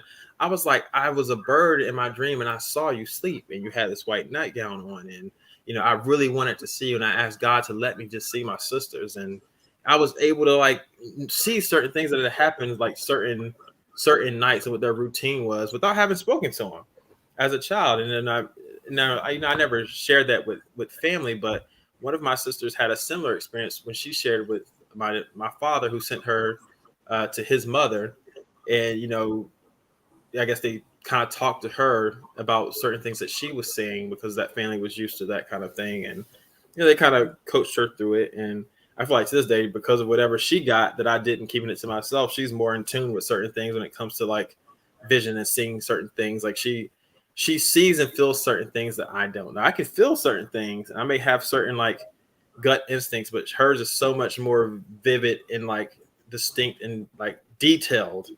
I'm just like, I don't know what grandma told you, but I wish she would have told me, but I guess I didn't speak up. So did anybody ever say that you had like a veil or a cone over your eye? Have anybody said it to you? They've never said that, and honestly, I've never asked. So no, I've never heard that. I've only, I think the only thing I've heard, as far as a reference to me and my sister, is that we're able to walk between the spirit world and this world, basically, in different ways. But that's what an elder told us. Yeah, I mean, it's proven true because even though I'm more practicing root worker than she is, she doesn't. I mean, she does herbal teas and things, but she doesn't really practice in that manner. But she's very much in tune to the spiritual side. Like I think she operates more there, where I operate more with both. But because she's only solely usually on that side as when she needs it and other things, sometimes she's a lot more in tune with certain things than I am, which is, that's her path and her journey. But now, would you consider her to be an elder of yours as well, as a person that you would go to as a reference? it was funny as we go to each other, actually. I think because honestly, I think with us, it wasn't just only a thing of lineage, which we do have in our family, but similar to some of our ancestors, not saying the same situations, it arose out of a need with us. Like a lot of these things occurred at the same time that our mother was experiencing abuse, and then this abuse went on to us. And then of course, there's other little family things of trauma that passed down that were more like verbal and mental type things that affected you. But as far as like the physical, which can manifest into other things, we experienced that together. And then being separated and things meant that we had the same father. We were always the two that usually stayed together for the most part. So I think that, being that we experienced it and went through it together, there were times like when after having our separate experience, we'd come together in the same way I would, when we ended up back with our mother, same thing would happen again. We would both, rather than being individual, we would both, lay down flat together as children, it just naturally happen. Lay down flat together, close our eyes, take our breaths, and go somewhere else.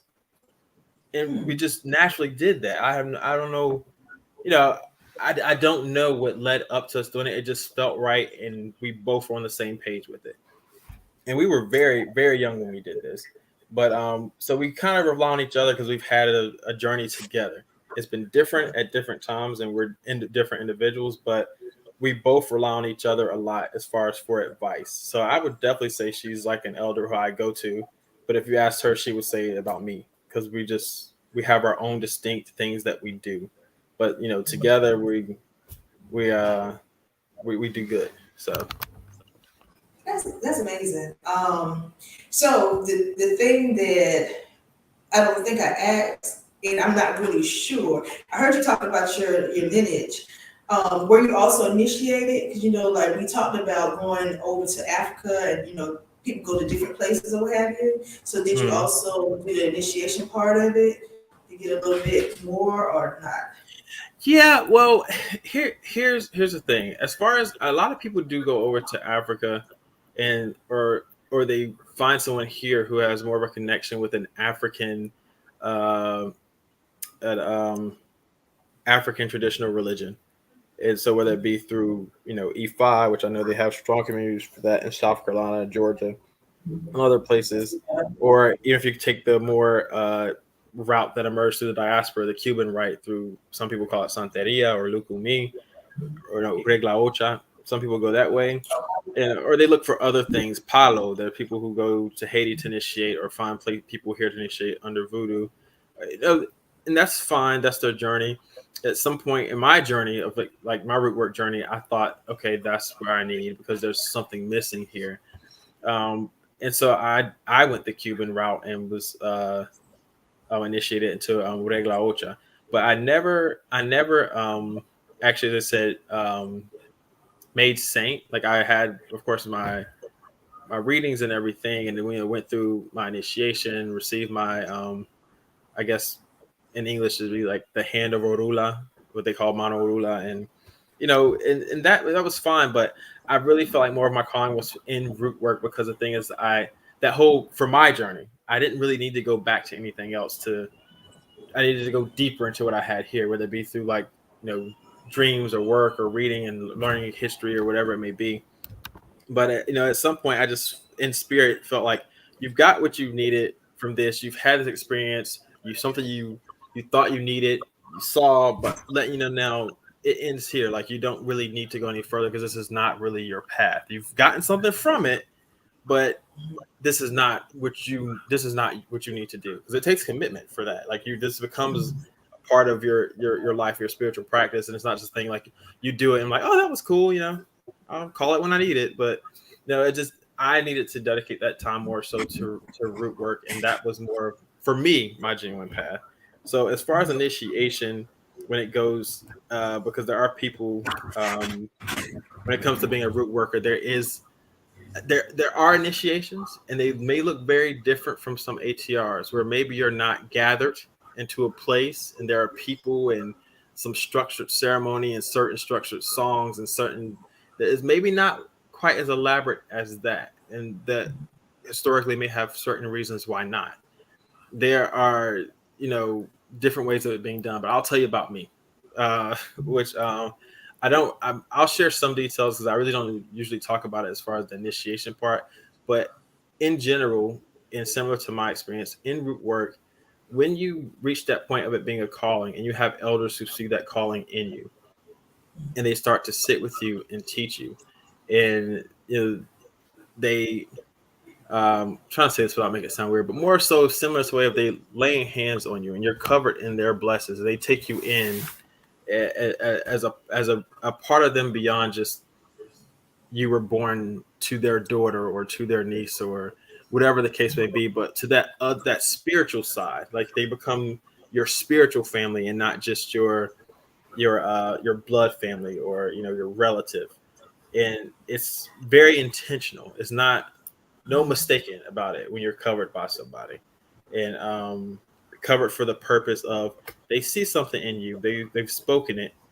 They believe it to be true. It is true. You see the signs. You've accepted it, and now you're covered, and you're under this person. You're under their protection and their guidance, which is no different from taking a godparent and an ATR. You join their house. You're under their protection of their saints or orishas, and then you develop your own. You not develop, but you have your own, and you develop those relationships or that relationship.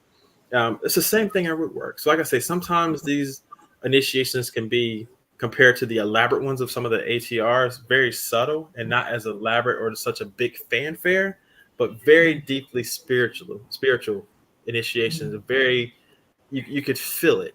It sometimes could be a lump in your throat or something in the gut, but when it occurs, and it's intentional. It's not a mistake by any means. So, um, in that sense, because that's something I had to think about what does it mean to be really initiated? Like, what does it mean to have a godparent? So, in that sense, as far as initiation, I would say that happened. Um, I can't really think of a year, but I would say I was my early teens before my aunt had passed away a few years later. Like when I got a little older, start to ask her more, and she got into the whole thing about everything has a spirit. And you know, I'd call and talk to her. This wasn't a person who I talked to every day once I moved away from my hometown, but we formed that connection. I'd go visit her. I'd go down there, make a point to get dropped off at her house and things. And through that, I learned a lot about my family and about their traditions, some of which I didn't understand until even recent years. But uh, she became my spiritual mother. She was my aunt, but she definitely became a spiritual mother, and making sure that I connected some of the dots with family stories and things like that. And then I've had certain ancestors who guided me and revealed certain things through my prayer. And not to misconstrue it, because some people will hear that, like, you pray to your ancestors like they're God. It's like, no, you have a conversation with them. The same way in a lot of Black communities, when you have relatives who die you're close to, people still talk to their grandmother. It's the same thing. It's just a conversation. And then knowing that spirit, that person's still there, they become one of your guardian angels, and it's okay to have that conversation with them. So I like the way you put that, because a lot of yeah. times people think that you have to go through this process, and I would say, and I definitely agree with you, that you basically have somebody, because I have a godparent. I call her my spiritual mom. Mm-hmm. Even though you would never probably see her with me, and you'll never see me with her, it exists. You know what I'm Yeah. saying? And there's somebody who kind of, you sit at their feet and you Mm-hmm. listen to their guidance and their words of wisdom and so forth. Um, because I think up to date, it has gotten kind of romanticized, just using the word that you use, that a Yeah. lot of times people think that, the candles have to be super pretty, or Yeah. the work itself is really pretty. The glitter But people. yes, but the work that I know is that sometimes you have to go and do missionary work. Sometimes you have to go and clean walls, Mm-hmm. clean floors, clean the yard. I mean, do birth a baby, help Mm-hmm. somebody to transition over and be like a death doula. Yeah. Different stuff that we don't necessarily talk about, or feed people. Feed the homeless, and do a lot of community, do a lot of hard work, and get our hands dirty that a lot of Yeah. people won't do, because either they're too educated or they don't have the heart for the people. And a lot Right. of times people such as us, we do a lot of community work. We impact the community. Yeah. We help keep the community safe, strong, and vibrant. Because if you really look at where we're at, we help to kind of maintain balance. Mm-hmm. Even if it's being a life coach or being a listening ear. I can say for my grandfather, he was not an educated man, but, and I love to say, he was the best heathen I ever knew. I love that man. And the reason why I love him is because he kind of served like a father figure to me. Even though my father was in the home, I had more experiences in learning from him as a child, because he would talk to the fire every day, no matter Oh what yeah. happened. Uh-huh. He talked to the fire, and he taught me how to do that as well. Hmm. But he also taught me about having a love for people, opposed to having, like in the church, they're supposed to teach you about loving people. But he told me, he said, now you best love church folks if you want, but you do something that they don't like you to do, you ain't got no more friends. Oof. But there's three types of Yeah. friends you need to with. And I taught that to my children.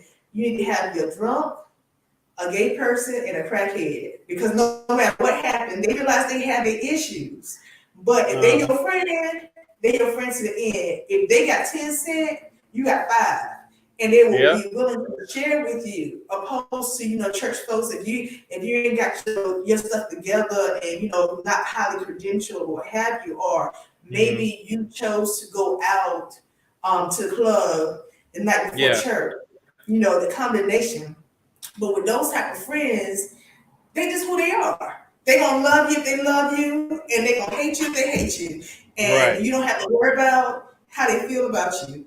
And that's one of the things that I love about my grandfather, because he was about community. You know, he went around fixing people appliances and what have you, but he couldn't read and write. But don't you know he had a government job?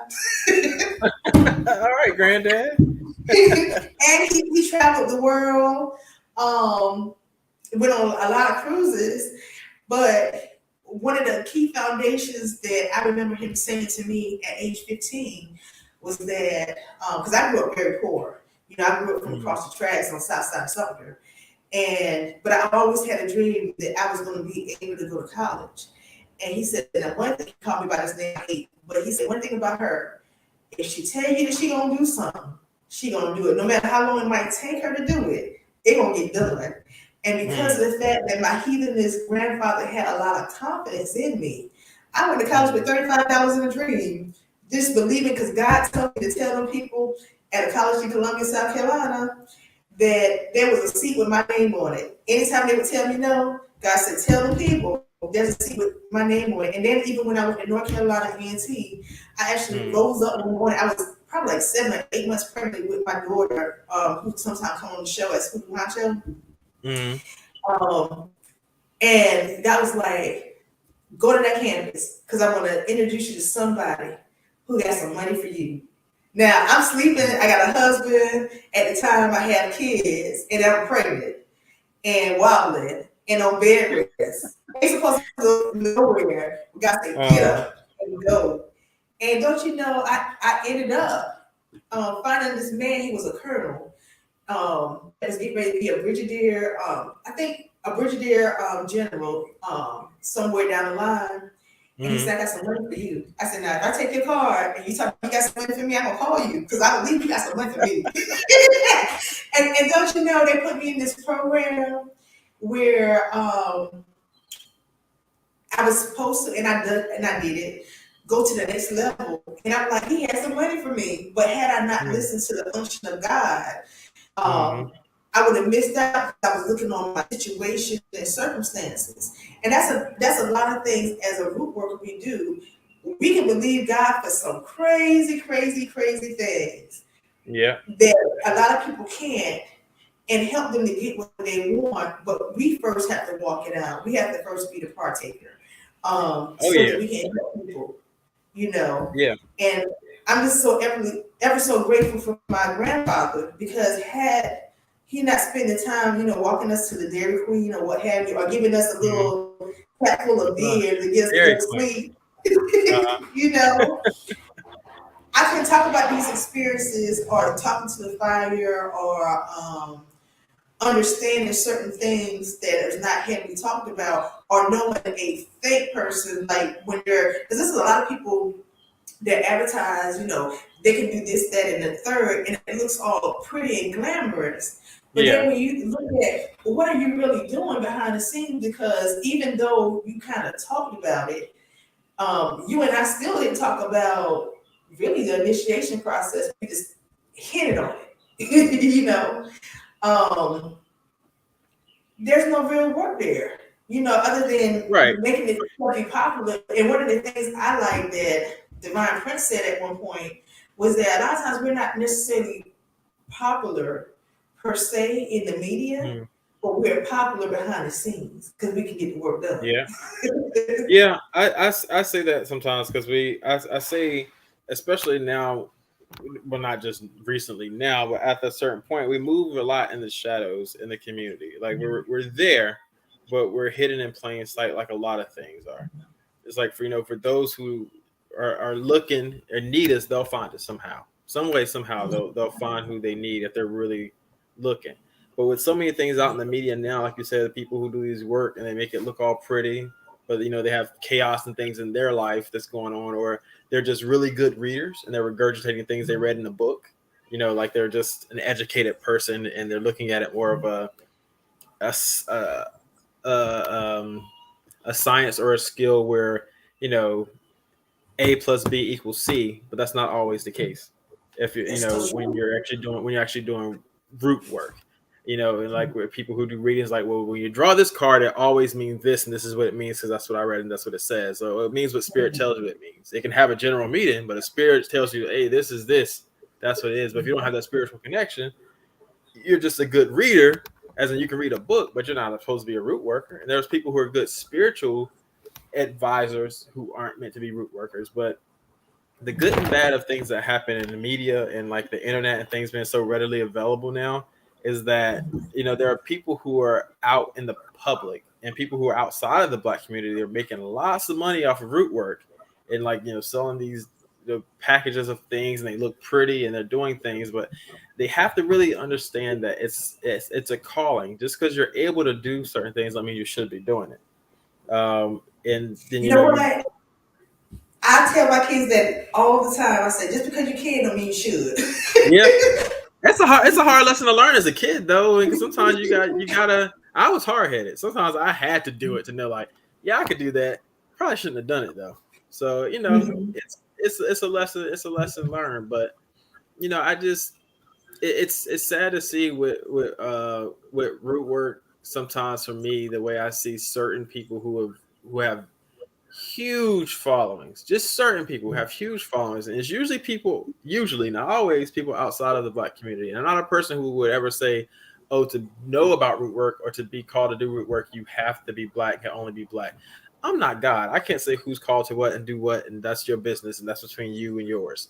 But I will say that sometimes when you're listening to them, just like, obviously they do not have a connection, and they're trying to turn it into something that is not. And I've heard the narrative of, like, oh, this is actually, you know, hoodoo is actually something that was brought by the Scots Irish. And I'm like, oh, Jesus, here we are. It's like, you know, people trying to make things their own. And then I've heard people even in our community who try to fill certain voids or gaps, and they try to call things, you know, they're on a journey, and they're, you know, they're lost. And I don't say it to insult anyone. I never go to, you're lost, and I'm like, you know, God, I pray for my brother. He's lost, and I get it. He's on a journey. But they'll try to make sense of something to have that feeling of, you know, they feel some type of emptiness or void. And so they'll say something that's not necessarily true. And certain things like, you know, we were never slaves. We weren't brought over here as slaves. We were always here. They told us we were slaves. We're not actually. We never were slaves. I'm like, Oh, I know who you're talking okay. about. Like, I guess we just accepted the last name Johnson for no reason then, and sharecrop for however. Like, it's like, you know, they just have. It's a part of the journey, and everyone has their healing process to do. But as one point you brought up about things looking pretty and things, I call it the glitter people, because I've seen a lot of glitter candles, and there's not wrong with that. I'm sure it has its purpose. Just because I don't use it don't mean it's right or wrong. But then there's the people who say you have to do something. That's where I have an issue with when it comes to root work, because I've seen sometimes where people say, oh, that's not right, because when I saw it and I read it, it says you have to use this, this, and this, and this much of this, and you have to use this.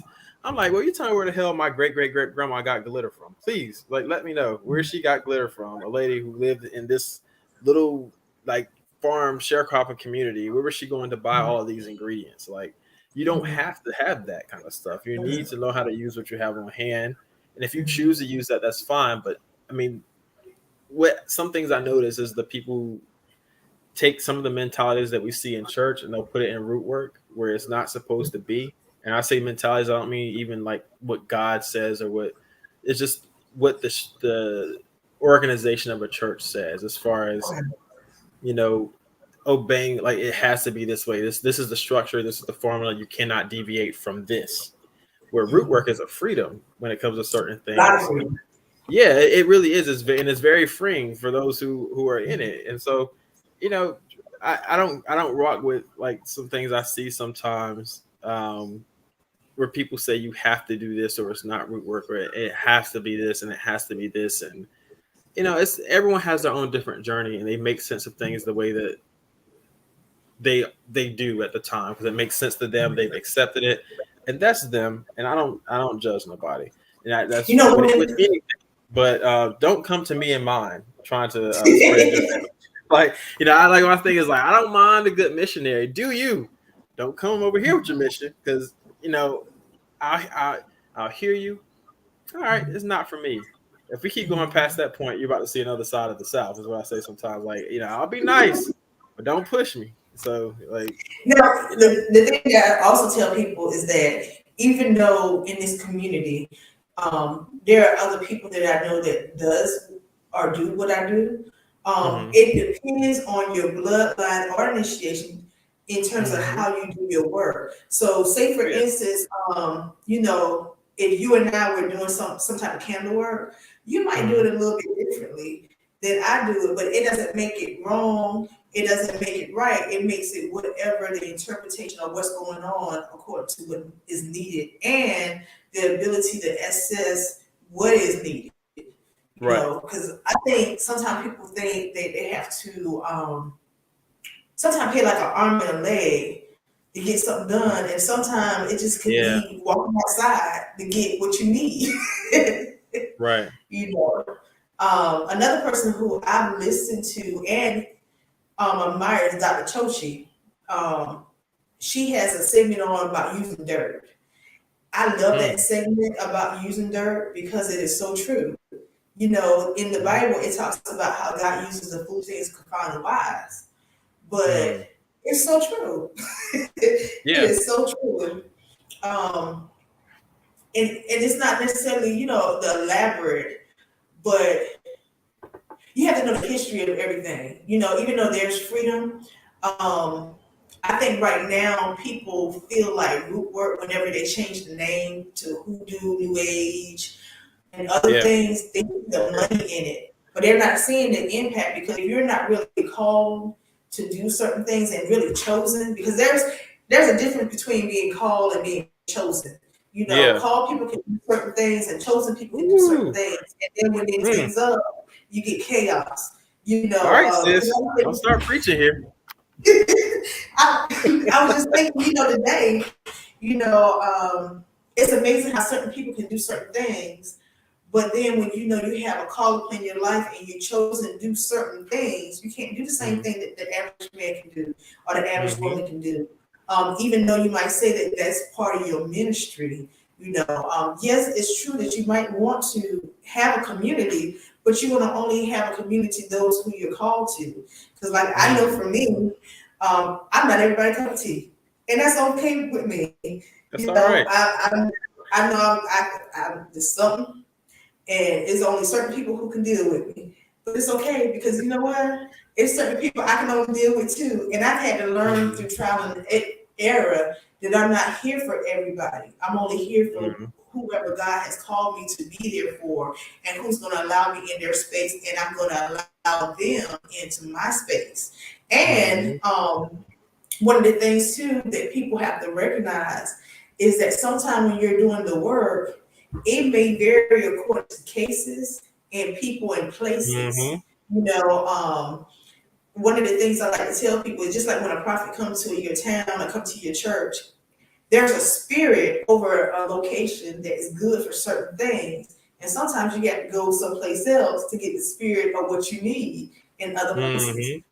And so that's why the prophets sometimes consecrate themselves as going into the woods or going away from people, so that they can actually give a deliberate but God-felt message to change and impact lives. And the same is true for root workers. Absolutely. Absolutely. Especially if you what I guess some people call a two-headed doctor or a conjure woman, conjure man. I would say people in general. I mean, even if you're not into root work, just everyone should take some time to themselves to connect with themselves and God or whatever you supreme being you believe in. But as a root worker, especially one who helps people, you have to. Otherwise, you'll carry all the stuff with you that you're helping other people with. And not just that, but you need direction for your own life and stuff. So it's like I find peace, and I used to tell people I find peace and serenity in solitude. Sometimes I just have to shut everything and everyone out. I mean, when I was younger, it was easier because I didn't have, as you know, you're a mom, you have kids and stuff. Sometimes it's hard to find peace and solitude in the home. So, but you have to do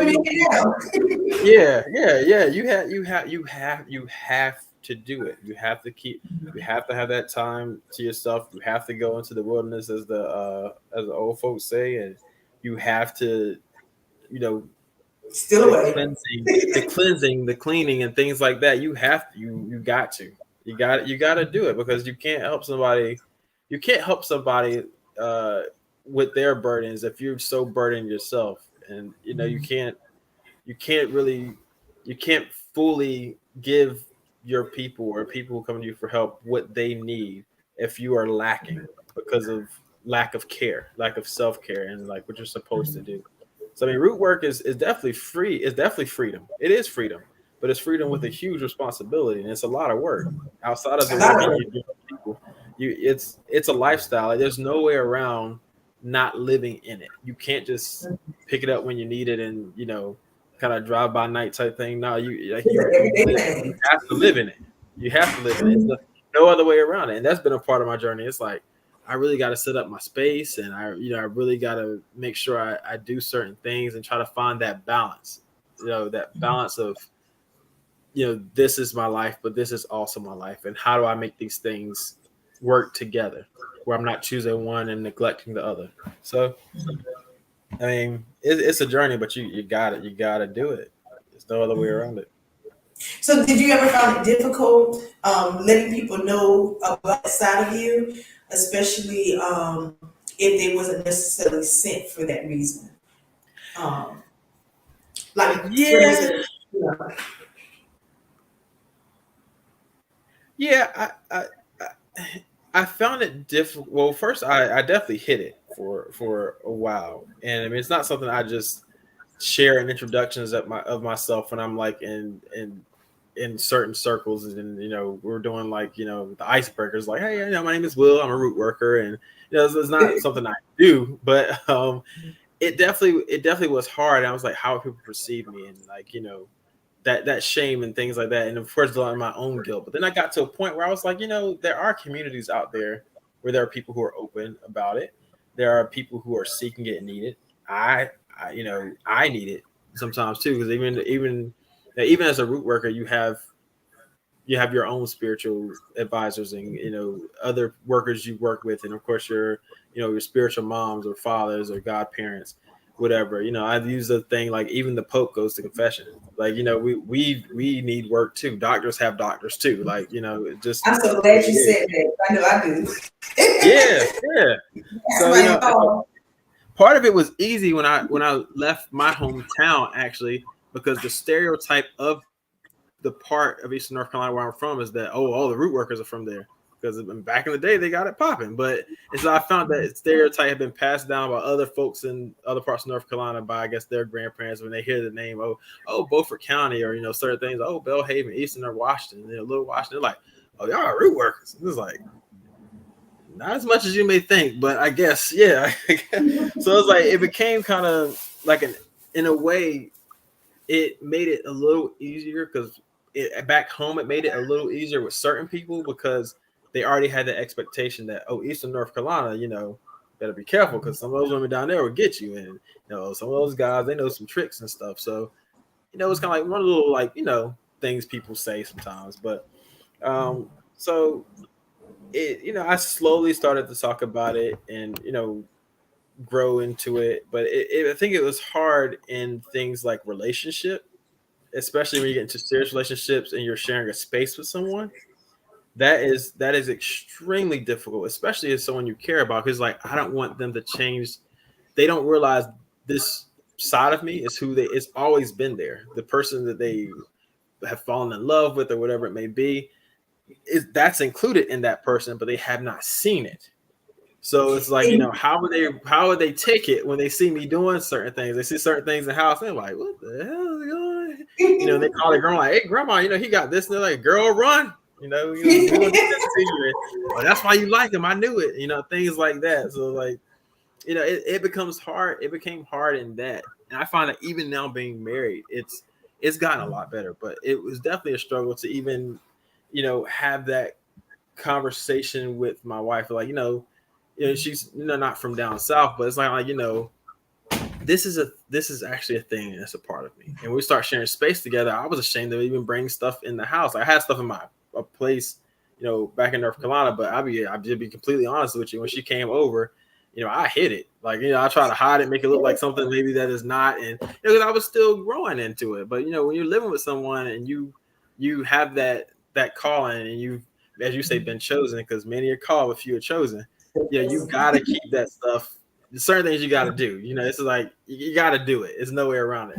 So it started to come out slowly, and it took me to the next level of my journey was like, I have this anxiety or this fear of like this person I love will not accept this because, they come from a family of very strongly opinionated Baptist preachers, like a lot of them. I mean, there's a lot of them. I'm just like, I have to be genuine.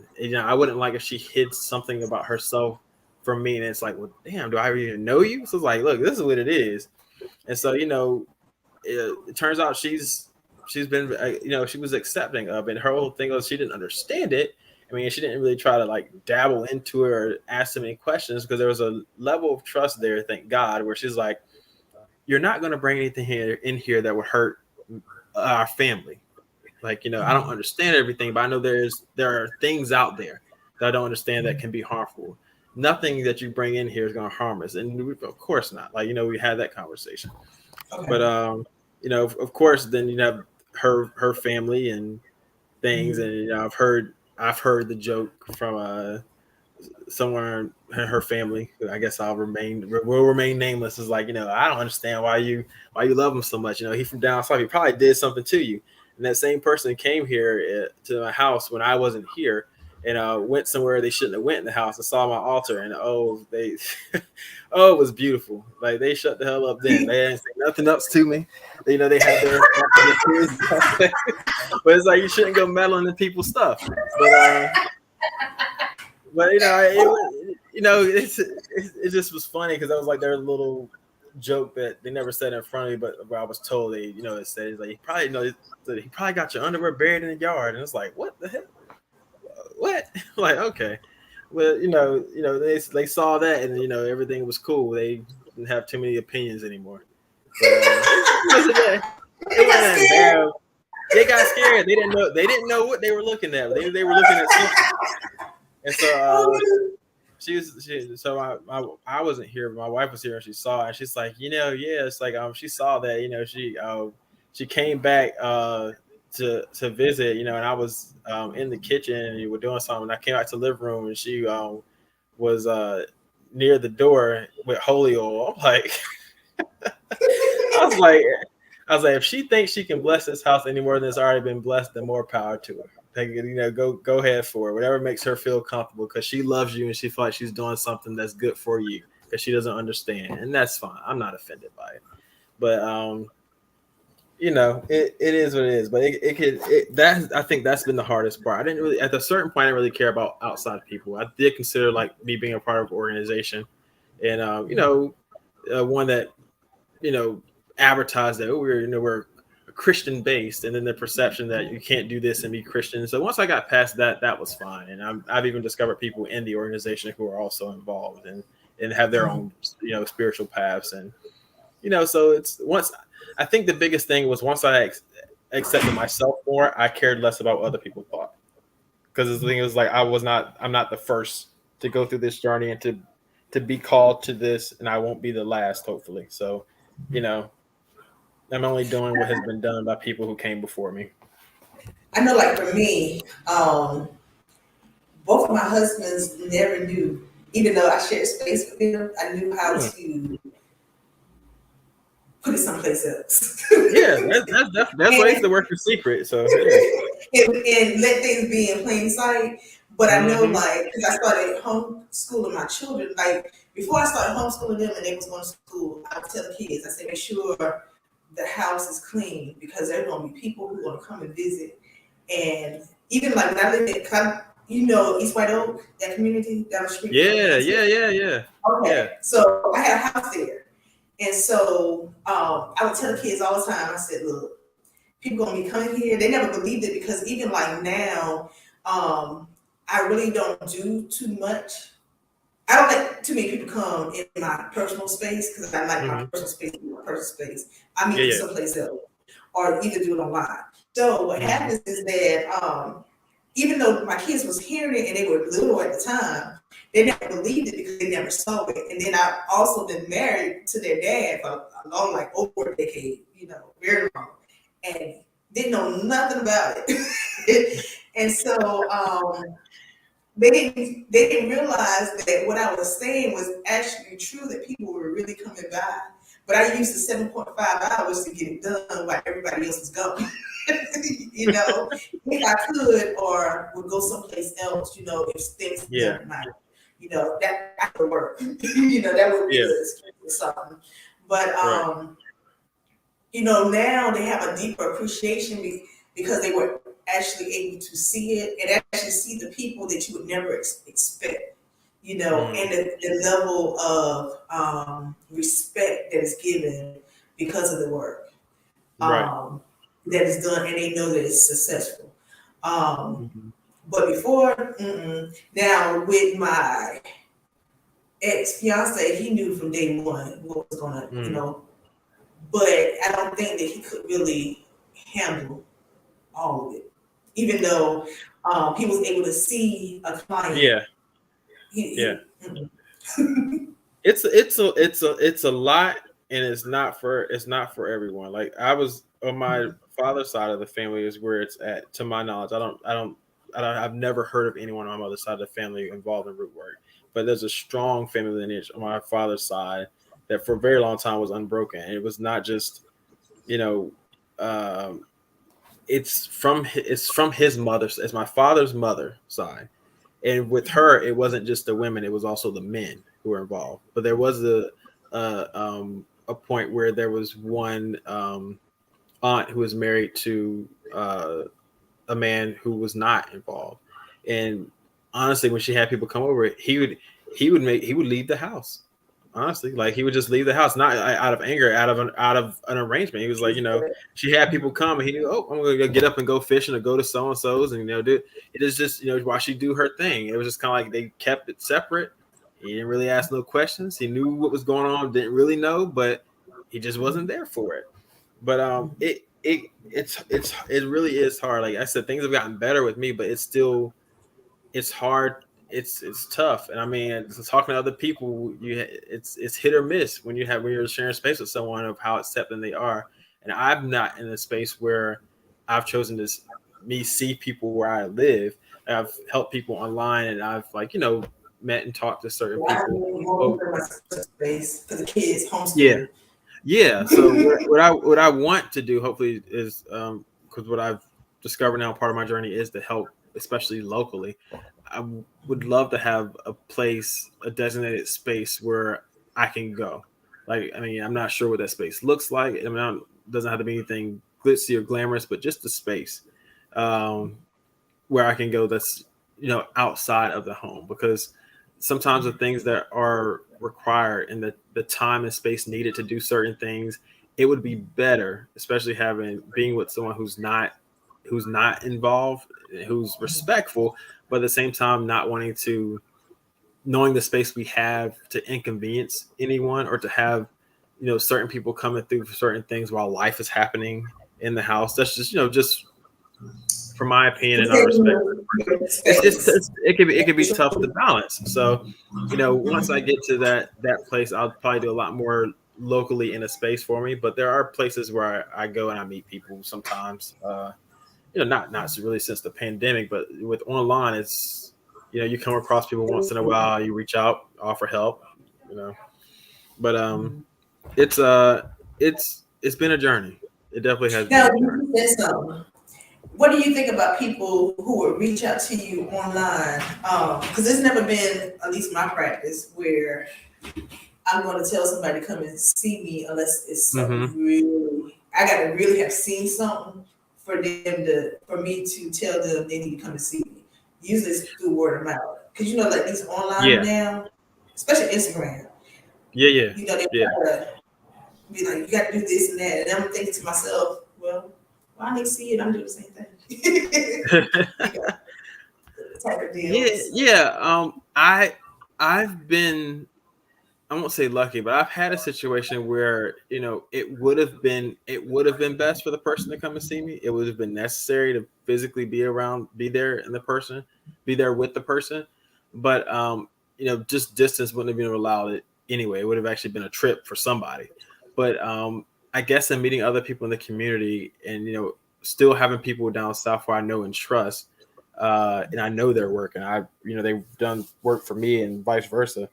I at least had that point of reference. which is why I admire what you do as far as connecting community and like, getting the message out there so that we do have that kind of network and kind of know what things to look for. So even though I couldn't help them physically and they were willing to, like, I'll drive up to Jersey, I'll do this. I was like, I don't want to ask that, especially knowing that part of the person's struggle was financial and you have kids. It's like, don't do that. There's someone I know who's, maybe a few towns away from you, but still a lot closer than going to New Jersey. So, I was able to maneuver that in such a way. But I guess so far I've been quote unquote lucky where anyone's who reached out to me online that I didn't actually already meet in person, I've never needed to. It was not something that I needed to absolutely share time and space with them. Would it have been better in some cases? I'm more of a people person, so I like old fashioned ways of we can be face to face. I like it, but it wasn't necessary. I was able to offer what they needed at the time, and it worked out. I always check in back with people who I help out, especially if I don't hear anything from you. But I always try to take the initiative to check and say, hey, how's everything going? Let me know if however whatever works out. And so far so good. I actually haven't. I've been kind of dormant during the past year with the pandemic and everything that's going on. A lot of personal family things. You got to take care of yourself first. So to be able to really help and be of service to people. But I see certain opportunities to help in a different way as far as conversations like this. So it's I'm not doing work, but at least I'm helping with the narrative in some way, shape, or form that helps support the culture and kind of preserve the tradition or let it be known that we're still here. So. And the thing that you didn't really say, but you said it, about life coaching, because when you're talking to people, that's part of doing the work. So would you consider yourself a life coach as well, or yeah, absolutely. I think before all of these people who are making mega millions, like the Mind Valley people, Lisa Nichols, and all those people who I like, a lot of them, I listen to them.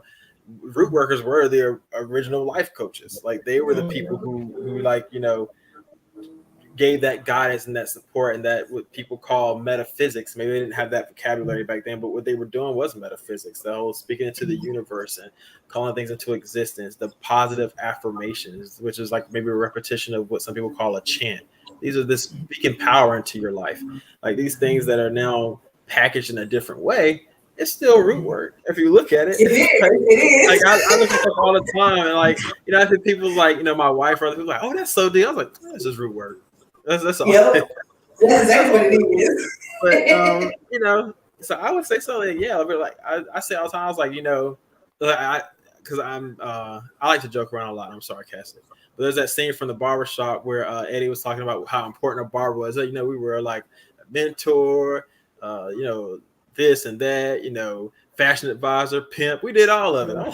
It's funny, but they no, were the because right. They were the first surgeons with the barbers. Yeah. Yes. Yeah. So it's it's a similar thing with root workers. We were the original, marriage counselors, therapists, life coaches, spiritual advisors, medical doctors. The OBGYNs, the people the tradition I'm still learning about. It's the Jesus, I can't think because I want to say doula so bad, but what is it called? The women the doulas, the women who delivered babies back in the day. Midwife, that's a doula. The midwife, yes, yeah. So I wanted to use that term midwife, but I use doula all the time now. That was what we did. That's what we did. So, it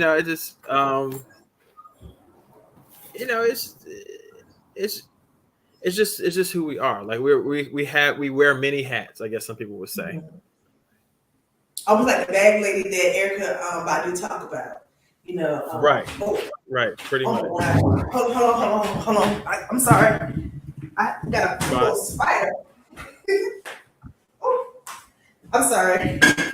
I saw a spider, and that thing's so big that I didn't want the kids. And I probably should have said it online, but it's the age of the spiders, and it also has a spiritual reference too. I think I did a video on it about a year or two ago. But I had to get that spot because I got a dog. Can you hear me okay? Oh yeah, sorry. Life is happening here, so I had to like Okay. check in with somebody. But Okay. yeah. You okay? Oh no, we're all good. It's nothing wrong. It was just it's about food. To be honest with you, like I said, I love to eat. So somebody was asking about food, and of course I want some. So I was like, yeah, when that happens, make sure I'm included in their arrangements. But yeah, I consider myself a lot of things, but I think we all are, all of us who are root workers. So, But one of the great things about us is that we always focus on what is good for the community. When you really look at our hearts.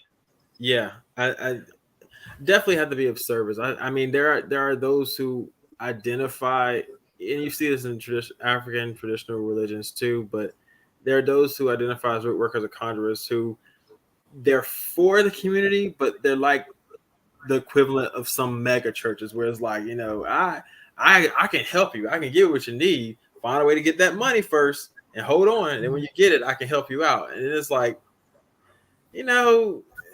that wasn't like I said, things change and people have their own journeys. Like I don't try to necessarily down anybody, but then I have to think about, if you think about the basic the foundation of root work and conjure in our tradition, it was never a thing of like, hey, I need you to steal 5 of Master's chickens and then I'll talk to you. Like we're supposed to be of service to some extent. Like we can only do what we can do. If it requires certain things and,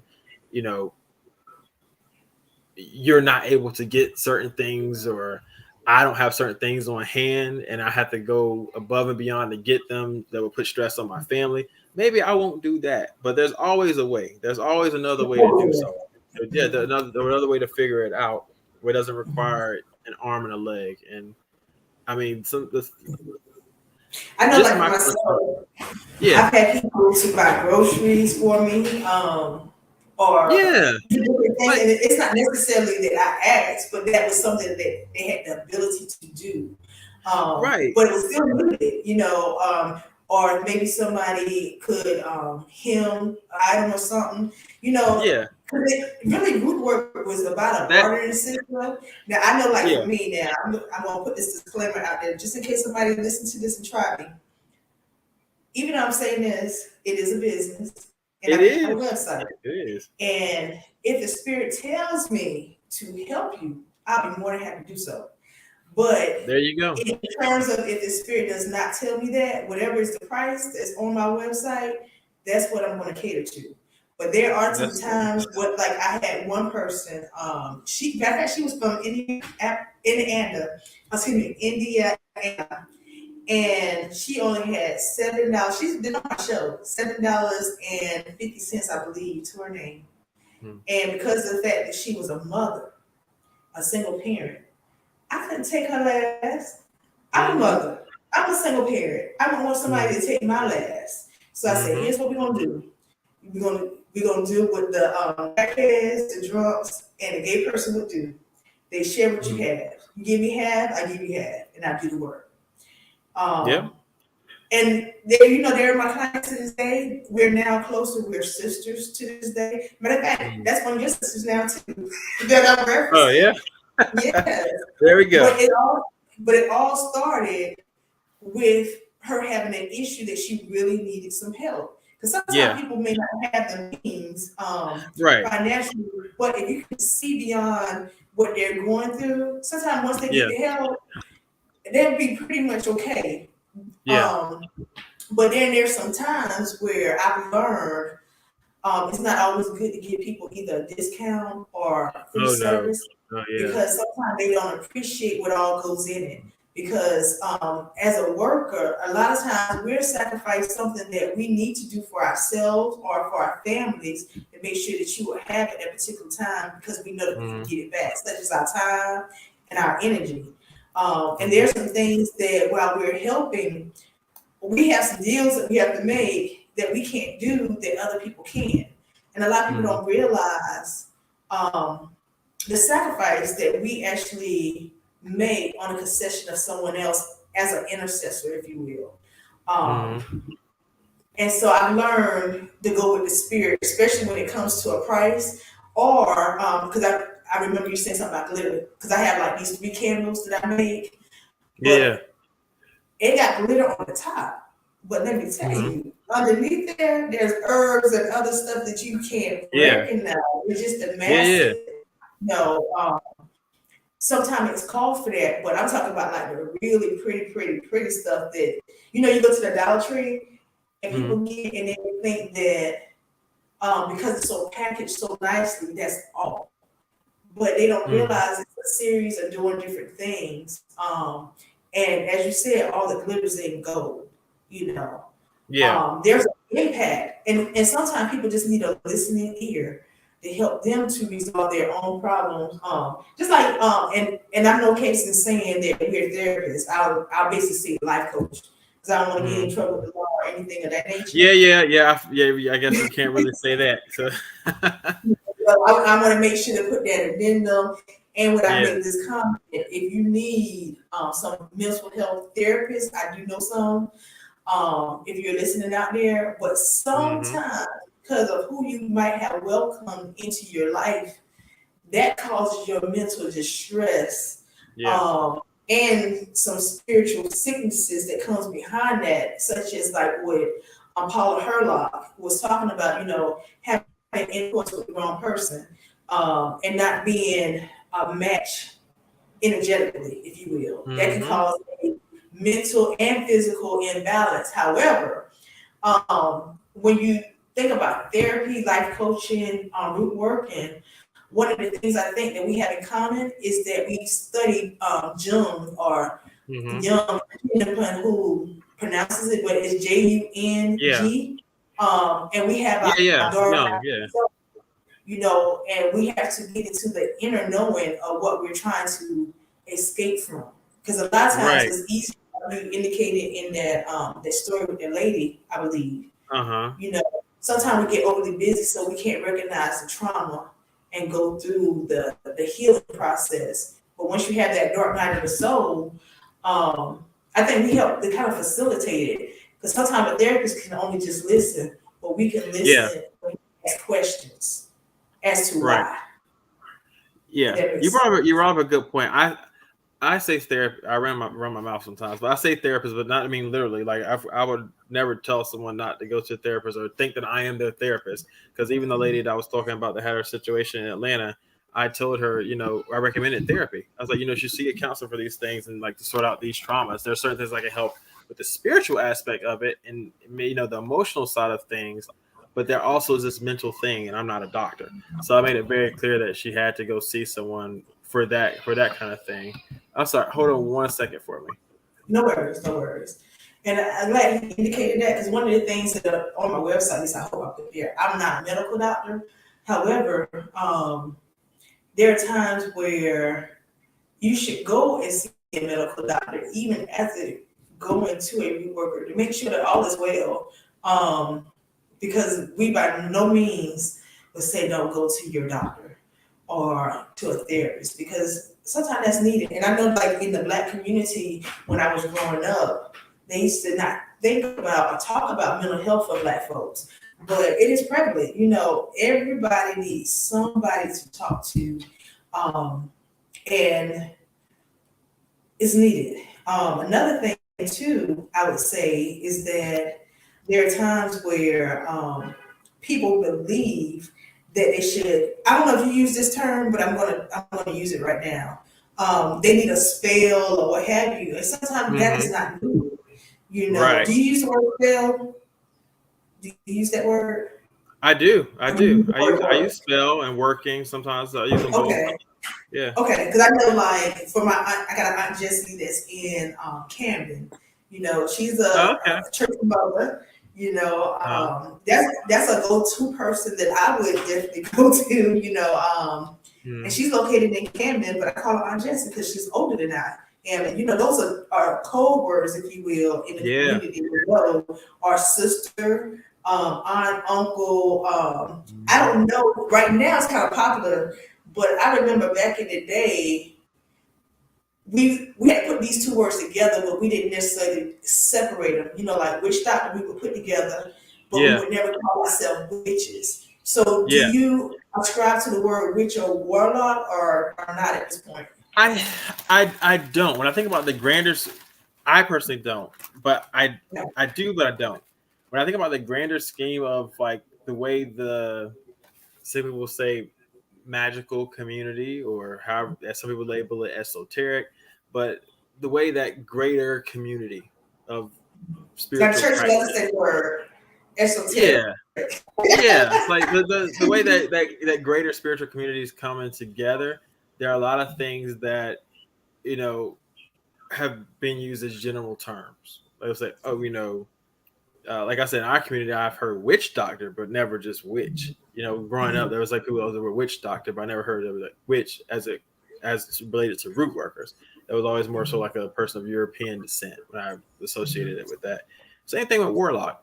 But when you look at the definition of the words, they can cross over and be general terms sometimes. I mean, I don't use them because it just wasn't in my speech to use when talking about root work. So it's like, if someone says I'm a warlock, I guess I wouldn't probably say no. I just probably say I'm a root worker, or because there's How about this thing conjurman? that Use that word. conjurement. Yeah, I say conjurement. That's Okay. yeah, I say conjurement too. But I don't know. When I think witch or warlock, I think that's more so since there's so much interconnection with the communities going on with spirit communities. Uh, a lot of times in our traditions, especially with root work, I've noticed a lot of the um, more of the terminology from the more Eurocentric traditions are placed on our traditions as well. Where it's like, oh, they're a witch or they're this, or certain things where it's like, that's in our traditions we may not identify as that in certain areas. But I guess it's one of the things where it's like a pop culture, and that's just a terminology that's being used. So I mean, like I said, I personally don't, but I mean, I guess if we start looking at the definitions of the words, it's basically another way of saying some of the same things sometimes. So, Okay. Now, what is your specialty so that the people know um, more about you? yeah, I would say my specialty is I do a lot of work with herbs, roots, herbs, and candles, and I do a lot of prayer and petition work, and I do a lot of divination when it comes to doing work and like certain guidance for work. Sometimes it looks like me using playing cards. Sometimes it looks like me. Sometimes it's just a conversation or me using the Bible actually. Like sometimes where you can like you're looking for that certain scripture or guidance, and it kind of it'll come to you. Um, but definitely that kind of work. A lot of work that's directed towards guidance. I wouldn't say I necessarily have a specialty in like a specific area where it's like, oh, my specialty is definitely love. It's definitely this. It's just more so guidance in whatever the specific need is. So like finding what the root of the cause of a problem may be and doing that protection work. I do a lot of protection work, or have in the past for myself and other people. Um, but what I find most when helping people, a lot of people need.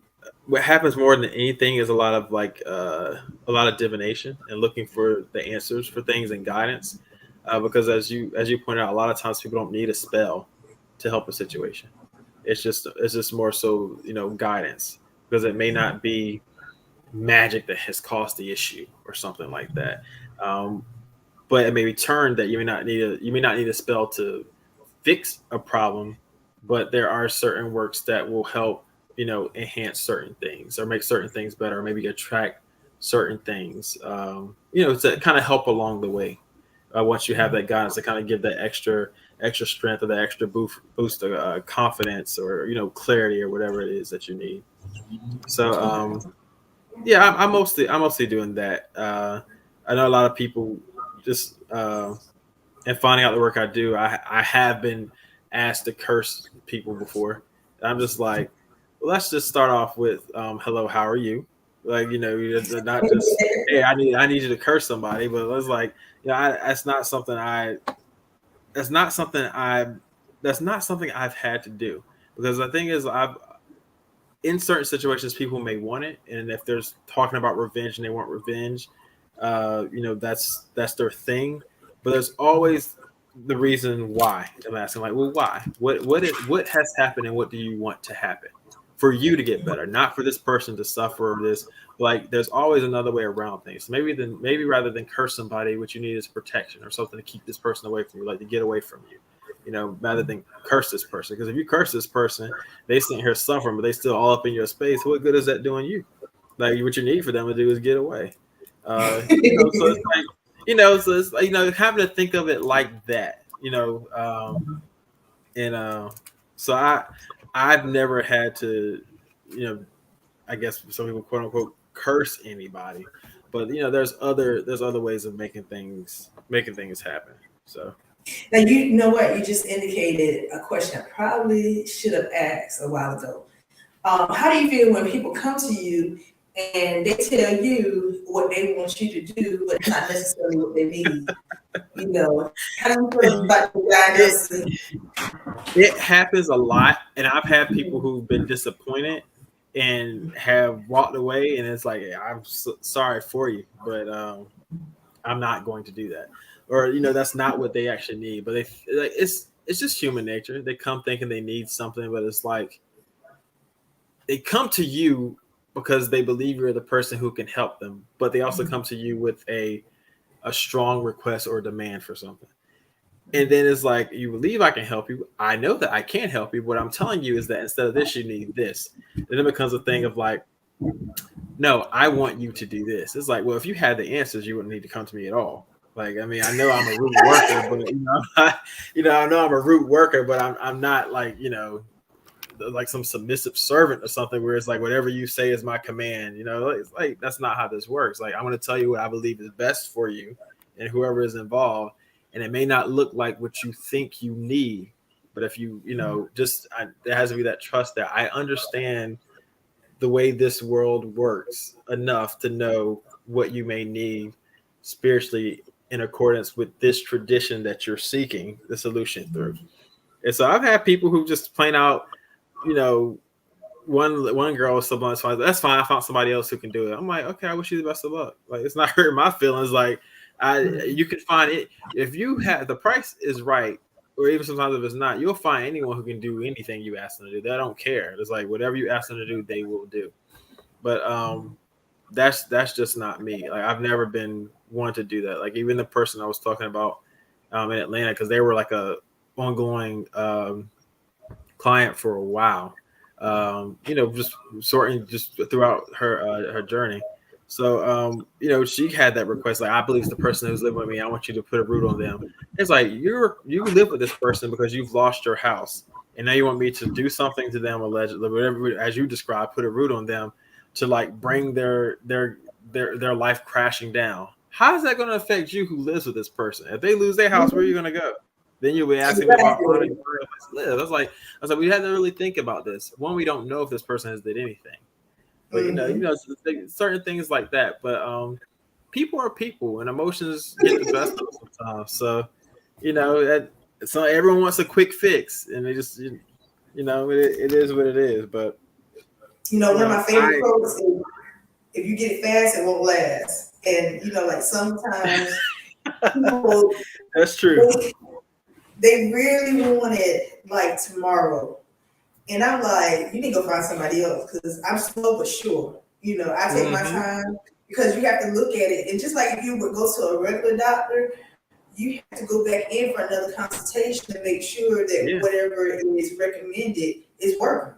So it makes no sense. Like, I had this one client and I loved her, but she just could not get over the fact that I told her that she would have to have numerous cleansings, just like you would wash yourself every day. You need to cleanse yourself throughout your life. And I wasn't asking her to do it every day, but like I told her, you You might need another cousin a year from now. You might need another one 2 or 3 years from now. I'm not sure what decisions you're going to make, but I do know that you need to cleanse yourself just like you would clean your home, because your body is your home. That's your sacred space.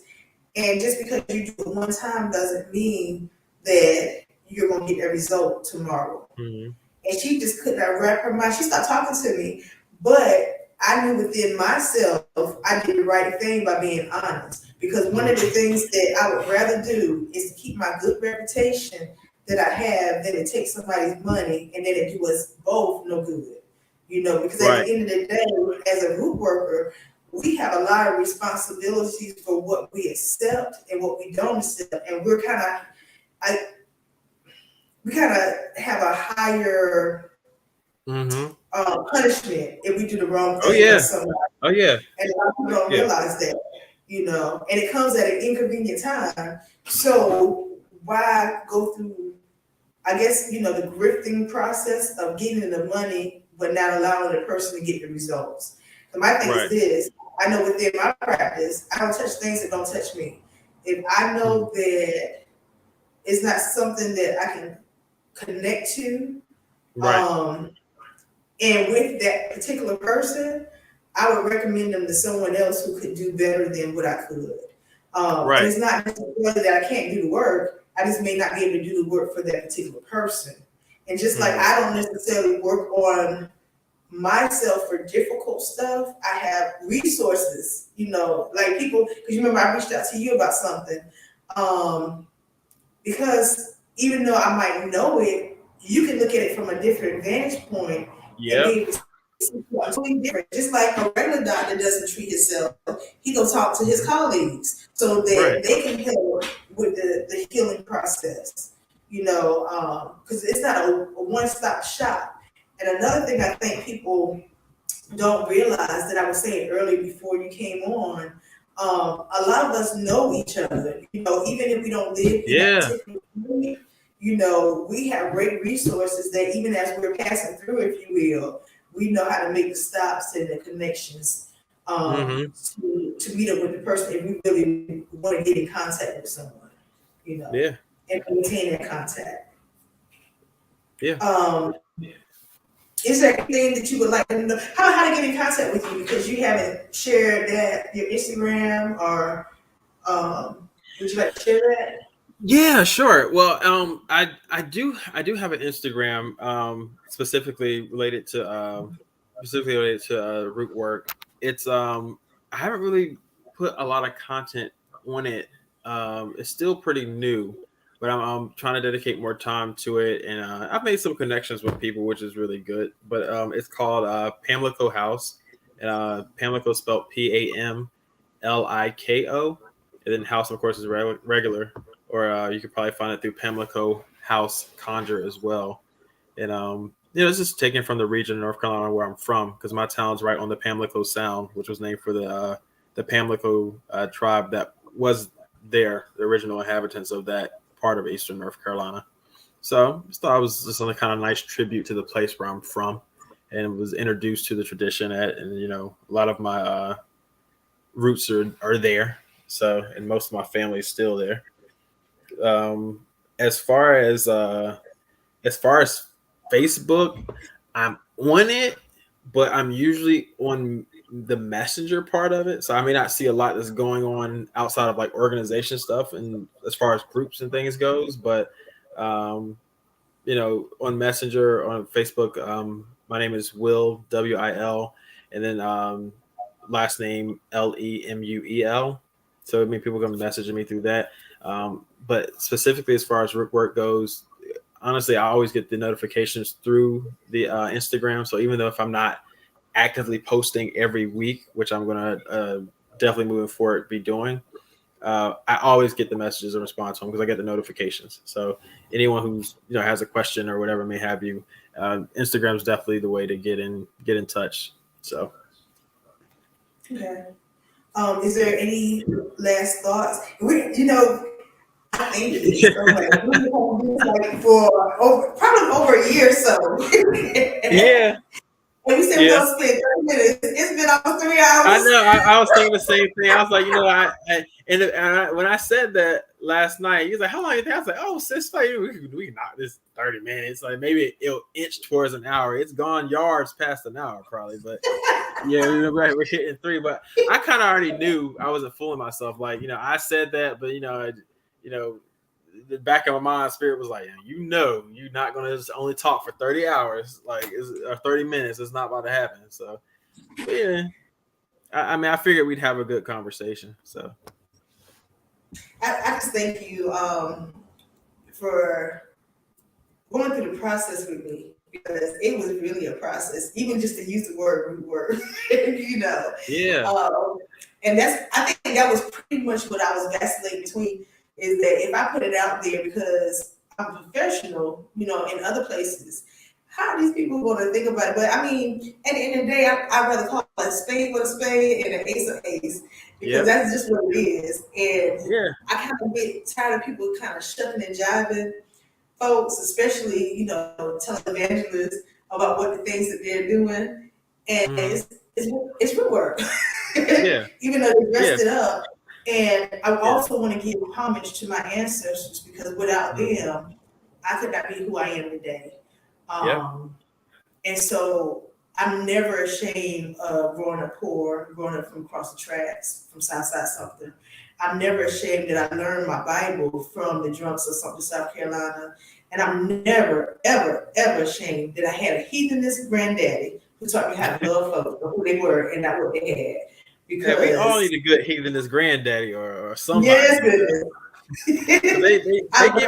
They give you some truth though, and it's not sugar coated, So sometimes you need that. Yes, But, I'm so appreciative. Is there? yeah, I'm sorry. no. I was just gonna say I'm glad we actually got to do this, because this of course contributes to my journey too, being able to talk more, because I feel like that's a part of my mission, so to speak, is just to have that conversation, and like you said, to call it what it is, and that it's okay, but not just leave it there, to actually have the conversation and explain what it is. Like, it's not something to be scared of.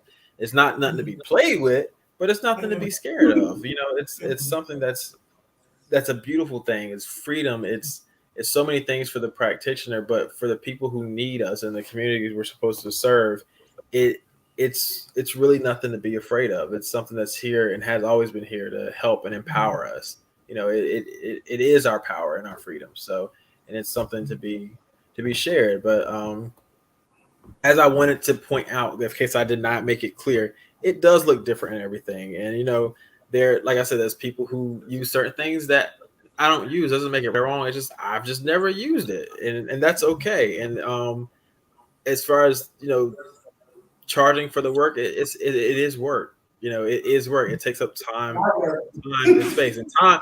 My whole motto when it comes to even like work, time is money. Like, if I don't, I need to be paid in some way. Like, even if you look back at my grandparents, I mean, maybe my grandma didn't always accept money, but there would be people come up to the house who bring, some corn or something, or, bring her like a bushel of this, or they'll cut the yard because she helped them out. Like, there's different ways that people can do things back then, even when they didn't have it. But, it is like anything else. Like, when you go, to me, I say this: we're not medical doctors, as in we have medical degrees. And there may be workers who are medical doctors who have medical degrees. Yeah, I am sure they are. I am not. But at the same time, me and the people in our community, and given our history of community, we should receive the same respect as a person who is a medical doctor, because we're a different type of doctor, but we're still here to serve, and we have that calling, and we've been chosen to serve. So, in paying for what you need medical wise, and you pay for medical consultations, not even having been touched by a doctor, but just for the consultations, that I'm not a person who feels that same should not be common practice for root workers, because it does take up a lot of time. It takes a lot of time, it takes a lot of energy, and you have family. It takes time away from family. It uses your resources, and nothing in this world, sadly, is free. We all have to survive. So you pay for what you quality service, and you pay for for that assistance, because that's just the way of the world. But at the same time, like you said, sis, Reciprocity, that's a a universal good root law. worker is gonna work with you. Like, you know, I would never recommend someone to someone who would take someone's last. Like the young lady you were talking about helping, who's, you know, a mother. Yeah, they'll work something out, because that's what we do. That's a part of our heritage as Black people. We make a way. You know, we're gonna work something out. Like, we're gonna work something out. So, you know, I think I just want to end with that. And I like what you said about there are certain things you don't touch because it doesn't touch you. That spoke a word into me, because I feel the same way with things. I never knew how to word it, but I'm gonna start using that. Okay, I'll give you credit for it, but I'll just let you know I'm gonna use it. Feel free, my brother. Feel free. But yeah, I'm just glad we got to have this 30-minute conversation. That's all. Yes, it's been 30 minutes. But it's been well worth it. And I hope that the people, when they get a chance to look at this resource, they would know that, you know, the primary focus is that we get to the root of the matter. And that's why we're root workers. Oh yeah. That, you know, get to the root of the matter. But I'm so grateful. Please tell your wife, thank you. Please tell your children, thank you. Because I know that it is a holiday and it's long 30 minutes. And I had to prepare for my children, who have been really quiet, and the dog, because he's still outside the door. So I'm going to go and treat him with a walk after I get something to eat. Because I haven't had breakfast other than tea. But I thank you more than anything. If there's anything that I can ever do for you, please let me know. I would be more than happy to send people your way as well. I'm just here. So, you know, we have that fraternal relationship. So if you need me, don't hesitate. You know, if you call, I'm going to answer. Yeah, same thing here, sis. Anything you need, like I've said before, you know, just let me know. However I can help, I definitely will. So. And so, without closing you all, well, actually in the closing, you can go to amarynice.com on all social media platforms. And I'm Lady Q in 2022 for you. And I hope that you enjoy this amazing conversation. You know, I love having uncomfortable conversations this year. And I hope that you will respect a root worker in your community. And if not, any root workers in any community, and appreciate the work that they do, because it makes the community so much better, and liberate those who we pretty much set the captives free a lot of times. You know, they're no longer a caged bird. Oh yeah. And so we bid you peace and blessings from New Jersey to South Carolina. We have traveled up the way and back, so we thank you, and we're active. So we have a lot of things in common that we didn't know about. So you know, and even one of our fraternal organization, we're part of the D9. He mentioned Kappa. You want to say it, or you know, I'm a Sigma Gamma Rho proud. Oh yeah. And you know, we're all about education and community, and we hope that this has served some impact to educate you all that we're not necessarily in a box, but we love people and the people that we serve. Because if we don't love and respect you, we can't help you, and that's just what it is. Yep, 100. So, thank you, and I hope you have an amazing Easter. You too, sis. All right. Bye bye.